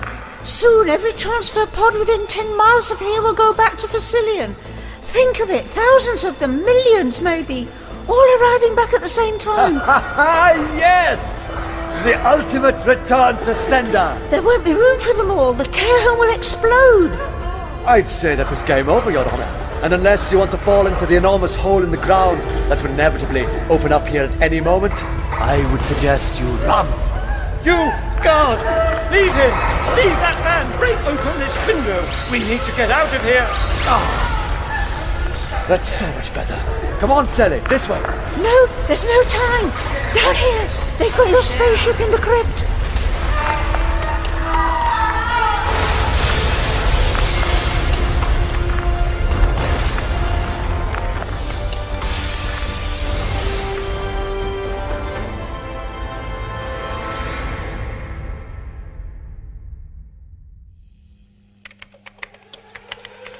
Whoa! Where's that lot coming from? You idiot, what have you done? They can't all come here. What do you think you're playing at? This place will explode.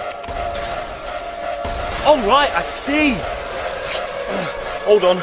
Bit of rewiring and just wait. Yeah, I could send them round the globe to every care home on the planet. I need more time.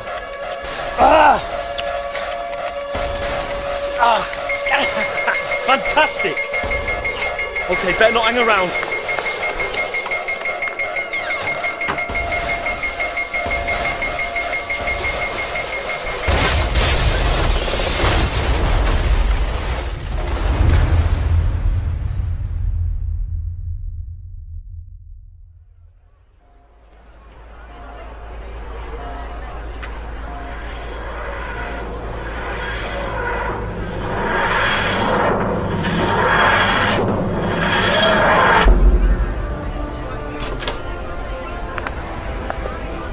Thank you, Doctor. Or Mr. Smith. Which is it?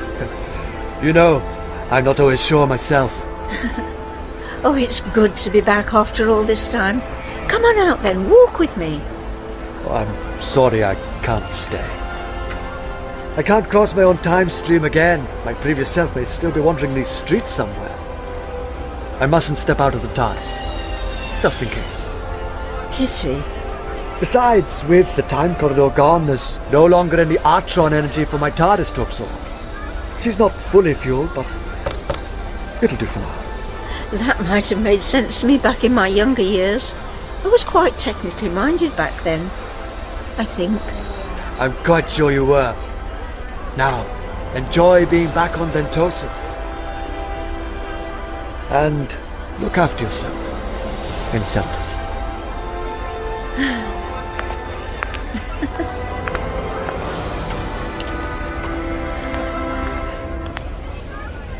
Doctor, do you have someone to look after you?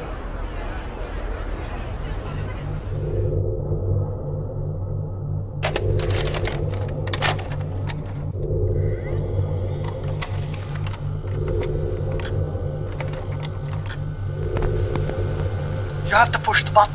Yes, I have. Oh, great. And I thought I'd seen the last of him. Are you sure it's recording? Doctor? Okay, right. Dear me, the time corridor is sealed off, and the care homes should have been destroyed. Yeah, they were, thanks to me.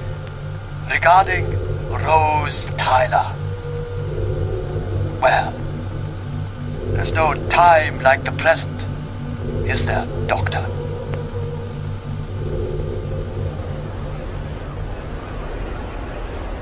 Well, Doctor? Oh, there's someone. She's just waiting to hear the right words.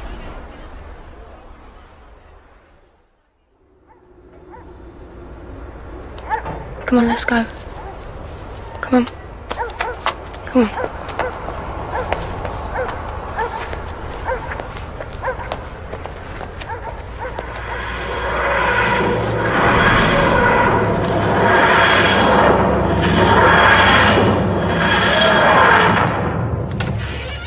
By the way, did I mention it also travels in time?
Come on! It's not far now. I can't, Tabby. I just can't. We've got about an hour of light left. I just need to rest. Seriously? The facility's not that far off. Reckon we'd be able to see it if it weren't for this snow. Oh, wake me up when frostbite starts setting in. I'm shattered. This isn't funny, you know. Just a few more steps and we'll have made it back. Oh, what's this? Are you messing around again? There's something in the snow. You probably dropped something. Come on, let's see what it is. What the? Okay. That's not yours. Some kind of device? Where do you think it belongs to? I think you need to put it down now. It's so warm. Aaron, put it down. I can't. It's...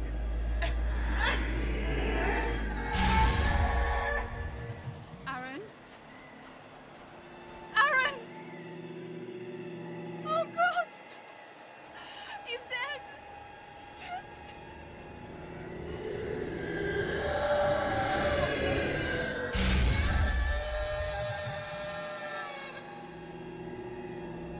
Aaron! Aaron!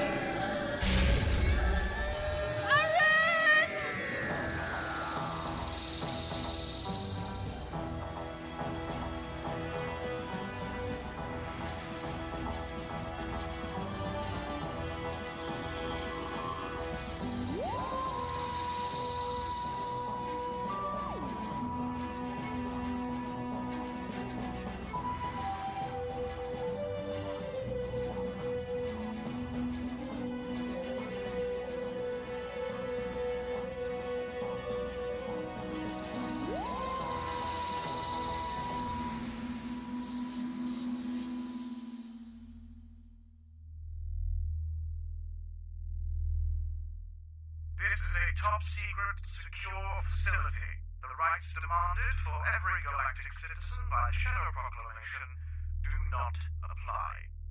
You shall be held here for questioning until we have the information we require. This interrogation is being recorded for the purposes of security. Do you understand?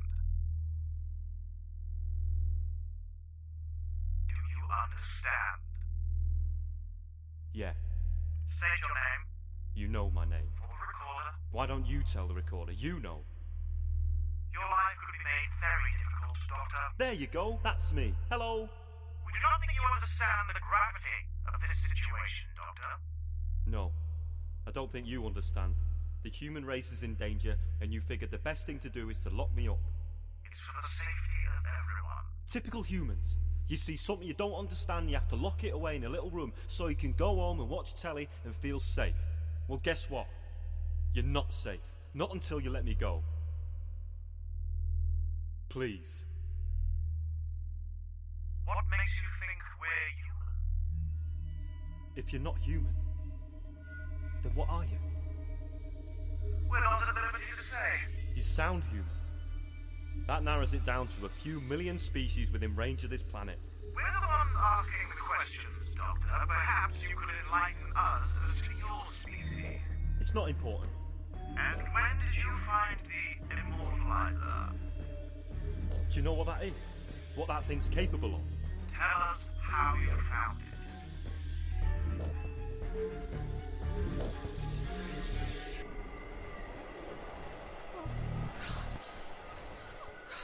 Please, please, someone!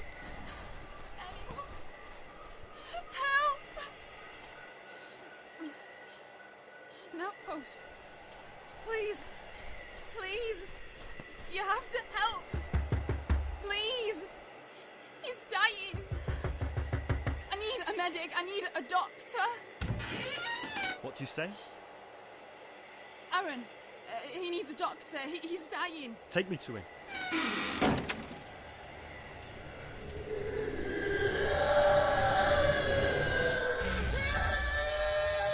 No! This shouldn't be here. This shouldn't be happening. This thing was buried in the snow. He picked it up and it was... Burning hot. He said he couldn't let it go. And then... Please, just do something. It's too loud. I can't think. Please. Stay back. This was never meant for you. You didn't deserve this. Oh, Aaron, I'm so sorry. Can't you save him? He can never be the same, or else the pain won't stop. He'll keep dying over and over. I can free him from that at least, but... I don't understand. He won't be like he was. He won't suffer. It's your call. I can't make that decision. I just can't. It's not mine to make. It never was. What do you mean? Save him! I can't bear it, please! Okay. Stand in the crater but keep your distance. Do not touch him.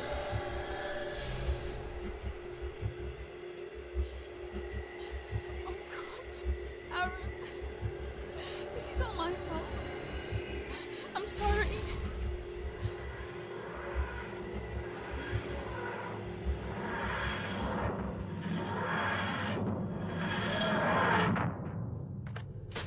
What just happened? Where am I? This is the TARDIS, my ship. You saw the outside earlier when you were banging on the doors. It was just a box. Yeah, she's a dark horse, this one. Doesn't like to boast. Aaron, he should be in here with us. Where is he? Gone. I did the only thing I could. That machine was tearing his atoms apart with every cycle. So I increased the vibrations, separated them as much as it would allow, and then materialised around you both. I don't... His atoms have been dispersed. He's drifting through the vortex. He'll never reform, but he's free from pain. What made Aaron Aaron is now part of the universe for what it's worth. And now I can make sure this thing won't hurt anyone ever again. But I'm gonna need your help. I'm the doctor, by the way. Who are you? He's dead. It's wrong, isn't it? Death's something we all have in common. Something that comes for all of us. But we never really think about it, do we? We refuse to accept it'll ever happen to us. to our family, our loved ones. We bury our heads in the sand and distract ourselves with football and soaps and video games. And then it comes out of nowhere one day in the form of a speeding car or a gunshot. And just like that, someone's gone forever. But you see, dying's the most natural thing in the world next to living. Aaron almost didn't get that. This device tried to take it from him. It pulled him back and forced him to suffer, and it was brutal and it was cruel. And as cruel as nature can be, something like this that fights it and distorts it and corrupts it is far, far worse. I need you to help me to stop it. What do you say? My name's Tabby.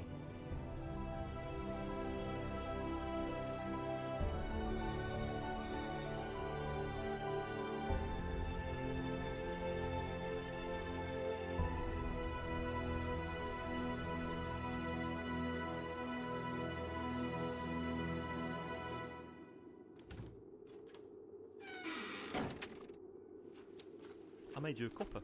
Thought you might need it out here. Thanks. You gonna be alright like that? Like what? Look at yourself. I'd rather not. I've got a little scarf. I'll be fine. Where are we anyway? You don't know where we are? I kind of got here in a hurry. Antarctica? That's the South Pole, if you didn't know. I know where Antarctica is, thanks. And the year? The year? You saw the TARDIS.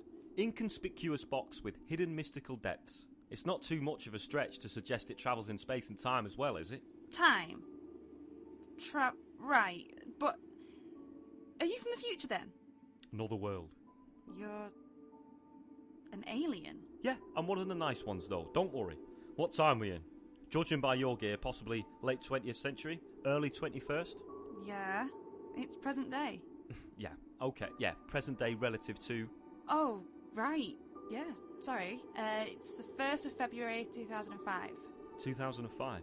I don't think I've been to that one yet. So what brought you here? Aaron and I are postgrad students. We signed up for a polar research unit studying... well, it's quite new. You won't have heard of it. It's all a bit complex, really. Try me. Gravitronic polar reimbalancement? Gravitronic polar reimbalancement? Yeah, I've heard of it. Read about in the Children's Book of Geophysics. Pop-up edition. Fantastic. There was a storm. Aaron and I got caught up in it, and we lost the group. That's when Aaron found the... yeah. That wasn't your fault. I know. So, go on. Why'd you choose it? Why this field of research? Why here? In all honesty, I just did it because I was getting bored. I wanted to go somewhere new. I know that feeling. I was so sick of wandering around the same old city, and I just kind of felt like I was on autopilot, you know? And now, you're an alien, and that thing, it was terrible, but I'm looking up at the stars, and there's so much more out there, isn't there? Yeah. Isn't there? Oh yeah, it's just... the universe feels a lot emptier than I remember it. What happened to your homeworld, Doctor? You tell me. We know you know where it is. We know you're a Time Lord. We know you fought in the war. I can't help get the feeling you should be sitting here.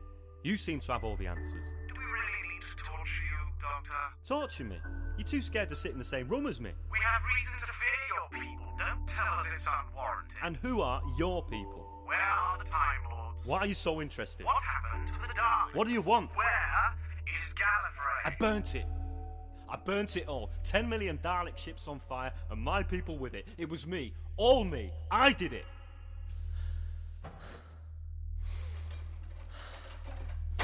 Finally showing your face then. I suppose you're here to execute me for my crimes. Oh no, Doctor. No. You see, we're your biggest fans. Right, first things first, we need to destroy the Immortalizer. How? Didn't you say you could blow us all up if you do something wrong? Or leave us dying forever, yeah. What I don't get is why would anyone want to invent something like this? I mean, were they mad? At war, so yeah, basically. Who? Oh, an ancient species. Don't really know much about them, to be honest. Didn't even know who they were fighting. That's not like you. Thought you knew everything. God forbid. Could you at least tell me what that rumbling noise is? With any luck, that's the TARDIS falling through the ice and sinking to the bottom of the ocean. Why would that be lucky? Because if it isn't, We've got company. That doesn't sound good. Definitely company then. Something's attempted to snatch us up. Not to worry though. That doesn't seem to be doing anything. Okay, right. They've got us. Whoever they are, they've jammed up the dematerialisation process, so we know they're smart. They'll know about us. They'll know about the weapon, and... Whoa. Doctor? Doctor? No, not now. Not here. Doctor! My body, it's weak. The skin's fresh on today. I'm pushing myself too much. What do I do? Tabby, listen. You'll be safe. Just don't open those doors. Whatever you do, they can't get in. Doctor? Doctor! The last great time war. A conflict which lasted an eternity. 100,000 genocides spread across the cosmos, forged by two blood-soaked warrior races with power beyond apprehension. And I fought on the front line. I don't suppose you imagined even in your wildest fantasies that we'd find a way into your TARDIS.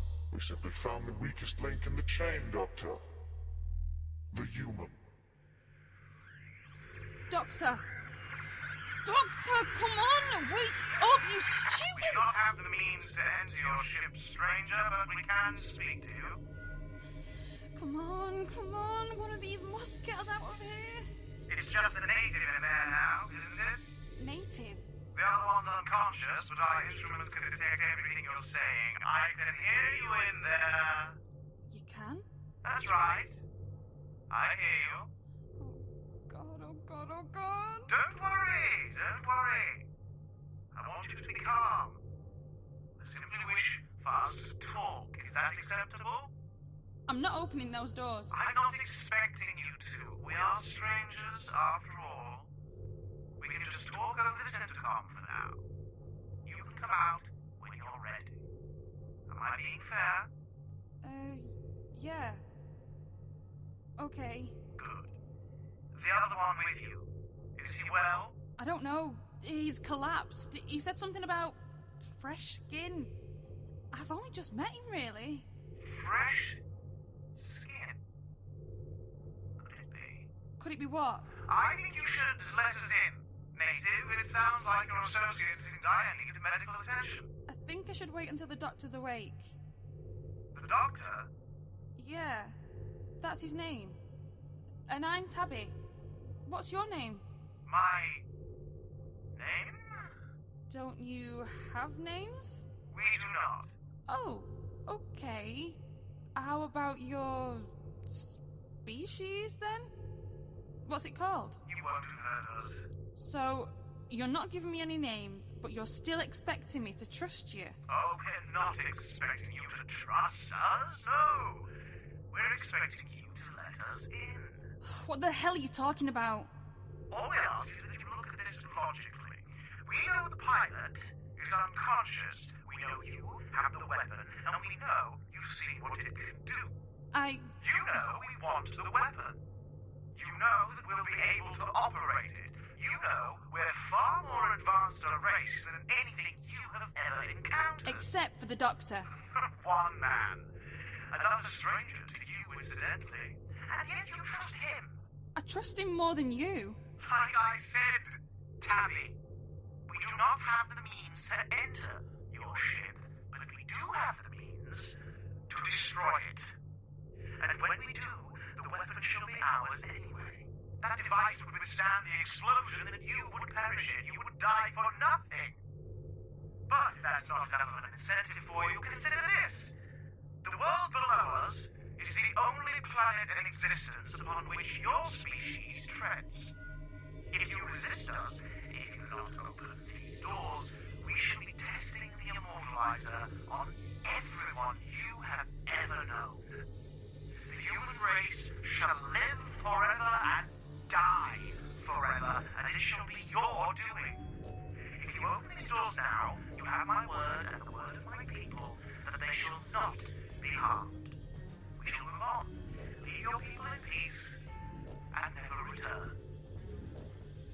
no way I can know if you're telling the truth. There isn't. I can't trust you. You can't.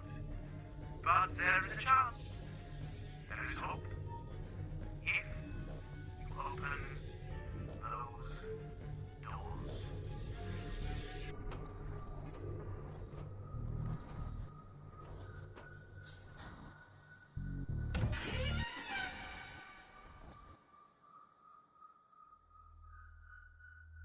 She just opened the doors. Yes. Yes. She just opened the doors. And now we have the Immortalizer. I don't believe you. If she didn't open the door, who did? You know, it doesn't matter. Once you see her for yourself, you'll have no doubt that it was her doing. If you... Oh, no, we haven't touched her. She's still alive. We figured we'd leave her for you to inflict whatever punishment you deem appropriate. We'll be taking you to the Immortalizer. You'll see her then. Anyone that wants that weapon, that thing, isn't someone with good intentions. It's time to come clean. You know everything there is to know about me. What about you? Who are you? Where you from? What's your endgame? Well, when you wiped out the two most powerful warrior races in the universe, you left a gap. And you want to slip in and rule what's left? A lot of us wanted in on this little time war of yours, but in the end we decided to play the long game. Wait until there's a victor, and then destroy them while they're still licking their wounds. We didn't think you'd wipe each other out. Oh, we owe you a lot, Doctor. And now you've got the Immortalizer. And I'm guessing the plan is to deter any other race from seeking the top spot. Oh, it's far more than just a deterrent, Doctor. We're fully intending to use it. How many people? We're talking galaxies. You can't. Why cause all that suffering? There must be something. You feed off the pain of others to stay alive, is that it? Wrong. To rule through fear and suppression then? Trust me.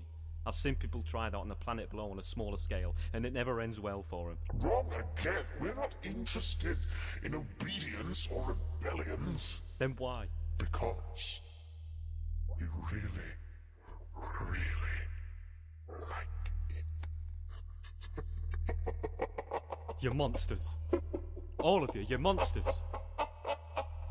Your people have left very big shoes to fill, but don't worry. We'll make sure to do them proud. Now, get up. We're taking you to the weapon.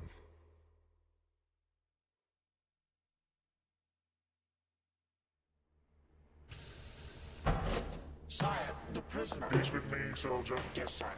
Doctor, Where is it? Just through here. Take me to it. Doctor? How active is it? It's shown no signs of activity yet. We were hoping maybe the presence of a Time Lord would stir something within.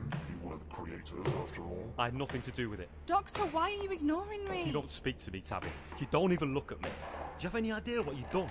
What these people are? What they mean to do? But I told you to keep those doors closed. You saw firsthand what the Immortalizer can do. they were going to kill us and take it anyway. And now you're complicit. Congratulations. Now sit down and shut up. Doctor. Here it is, Doctor. You've sealed it up in a force field, I see. Sensible. It's beautiful, isn't it? To think that something so small could cause such eternal suffering. The closest thing to hell. Caught on the fringes between life and death. Your people had some interesting ideas, Doctor. They thought that if you placed someone right on the brink for long enough, a connection would form between the realms of the living and the deceased. A gateway that could be passed through soldiers coming back over to fight again. An unlimited army. What a load of guff. Naturally. But some members of your war council were quite convinced. That's why they did what they did. Did what? Oh, you didn't know? Didn't know what? What are you talking about? They used the weapons on their own people. What? They were chained up in the core of your homeworld. We saw them for ourselves before the end of the war. The Time Lord was so preoccupied with the Daleks, they didn't notice a few of us slipping through. That's how we found out about the Immortalizer in the first place. You're lying. Why would I lie? What would I have to gain from making you miserable? In all honesty, I was hoping you'd had a hand in it. It was delightfully grotesque. Oh, what an outing that was for us. Your people were more than competitors. They were an inspiration. Something to live up to. I should have known. Maybe deep down I did. And you were the worst of all. The great innovator, pushing the boundaries, committing double genocide, the killer of his own kind. Oh, Doctor, forgive my gushing, but you're a deity to us. The perfect hunter. The big, bad wolf. See, I don't think you understand. I don't understand. No, you don't. You're painting me as one of your little gods, but the truth is everything I did was so that the rest of the universe could live on. I ended the Time War. I murdered my own people for it. So consider, just for 1 second, what I wouldn't do to keep the Earth below us turning. Oh, I would. You think I've got anything to lose? Doctor, step away from the immortalizer. I've dealt with psychopaths and sadists like you so many times now. 2 for a penny, you are. But I'll tell you this for nothing. There's only one doctor. Doctor, no! Sorry, should I? No, don't go near him. What's happening to him? There's nothing we can do. We can't step into the field or it'll take us too. What are you doing, Doctor? You killed yourself. What are you talking about? I'm immortal. We have to begin evacuation. That device is unstable. If the field expands... Doctor! Take this. That's the TARDIS key. Run back to it. Don't let him catch you. But... You didn't hear me. Run, Tabby. Run! Don't you dare! Run! Quick! Come back here! Do not leave this room! Stop! Now!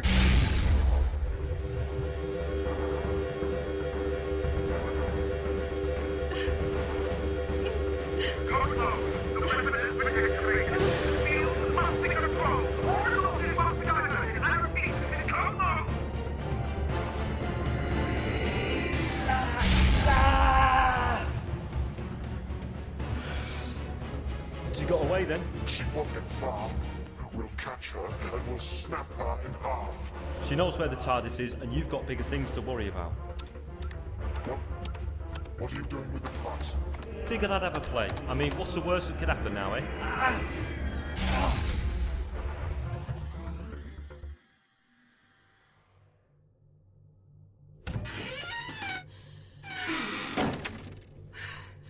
I did it. I did it. I did it. I did it.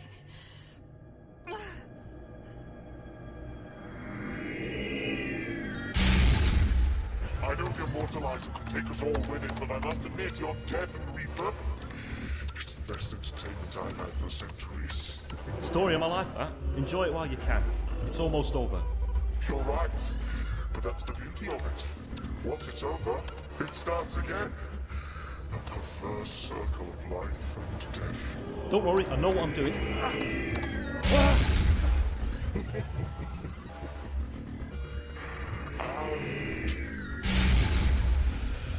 He's back! Welcome back, Doctor! Welcome back! Oh, we've missed you so much. It's good to be back. The immortalizer. What are you doing to it? You really are thick, aren't you? You can tell your species is only top of the food chain by default. As you said before, my people built this device. This is Time Lord technology. You think I haven't figured out exactly what makes it tick? So?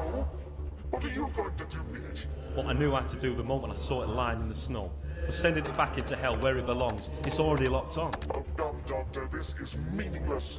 Even if you send it back, you'll remain in the same state. Not with my Time Lord magic. I'm a spring chicken, fresh from regeneration. Every cell in my body is so alive. It's gonna fix me physically and temporally. And you'll be left in the dark. Doctor, please. You can't take this weapon from us. We need it. We'll do anything. Don't worry, it's leaving me and the TARDIS behind. But it's taking you and your ship with it. What? What?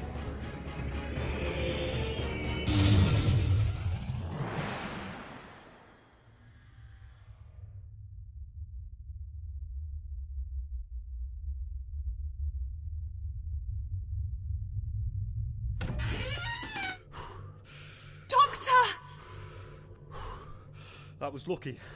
Just enough regeneration energy left for me to make it to the doors. You were in space! I was holding my breath. Where are the aliens? What happened to them? And the ship? Gone.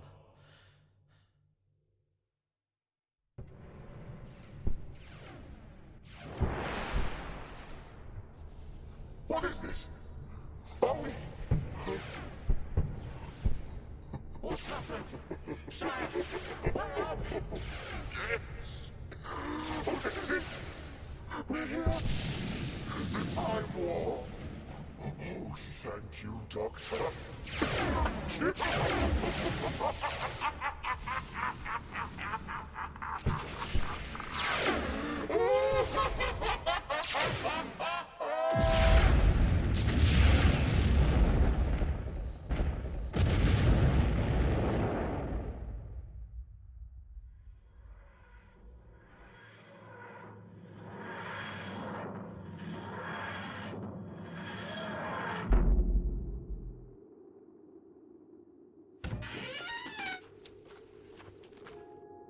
Thanks. Well, I wasn't going to leave you on that ship, was I? I don't know. You seemed... not happy with me. Tabby, don't you realise what you did? Yeah, I know what I did. I was given an impossible choice, and I went for the outcome that still had some hope. But think about... I heard what that thing said to you. Your own people made that weapon. And whatever you used to end your war was even worse. It was either letting the universe fall into hell or killing my own people. You can't judge me when I'm given a choice like that. Exactly. And I don't. Because that's the kind of choice I was given too. So why are you judging me? Surely we're the only two people who can understand each other. You're right, I'm sorry. I shouldn't have been like that towards you. Anyone's capable of doing anything given the moment. And you weren't doing the right thing. You were making the best you could of a bad situation. That's okay. But you're not coming with me. What? I can't. I can't travel with you, I'm sorry. You can't do that. You can't tell me there's more out there and just leave me here. I have to. But like I said, and you agreed, we're the only two people who know what the other's been through. We could talk. You could confide in me. You need someone with you. That's exactly what I don't need. Don't you see, Tabby? Your choice didn't end in death and heartbreak, but mine did. I've lost my race. And looking at you, it's just reminded that I failed. There should have been another way, like there was with you, but there wasn't. I can't keep company with a living, breathing reminder of that. But I can't even bear to look myself in the mirror, so imagine what it's like to... I've got to go. No! Go. Your base is about 5 minutes that way. Don't pick up any strange objects and you'll be fine. Now off you pop. Live your life, Tabby. You can't. I'm sorry. Doctor.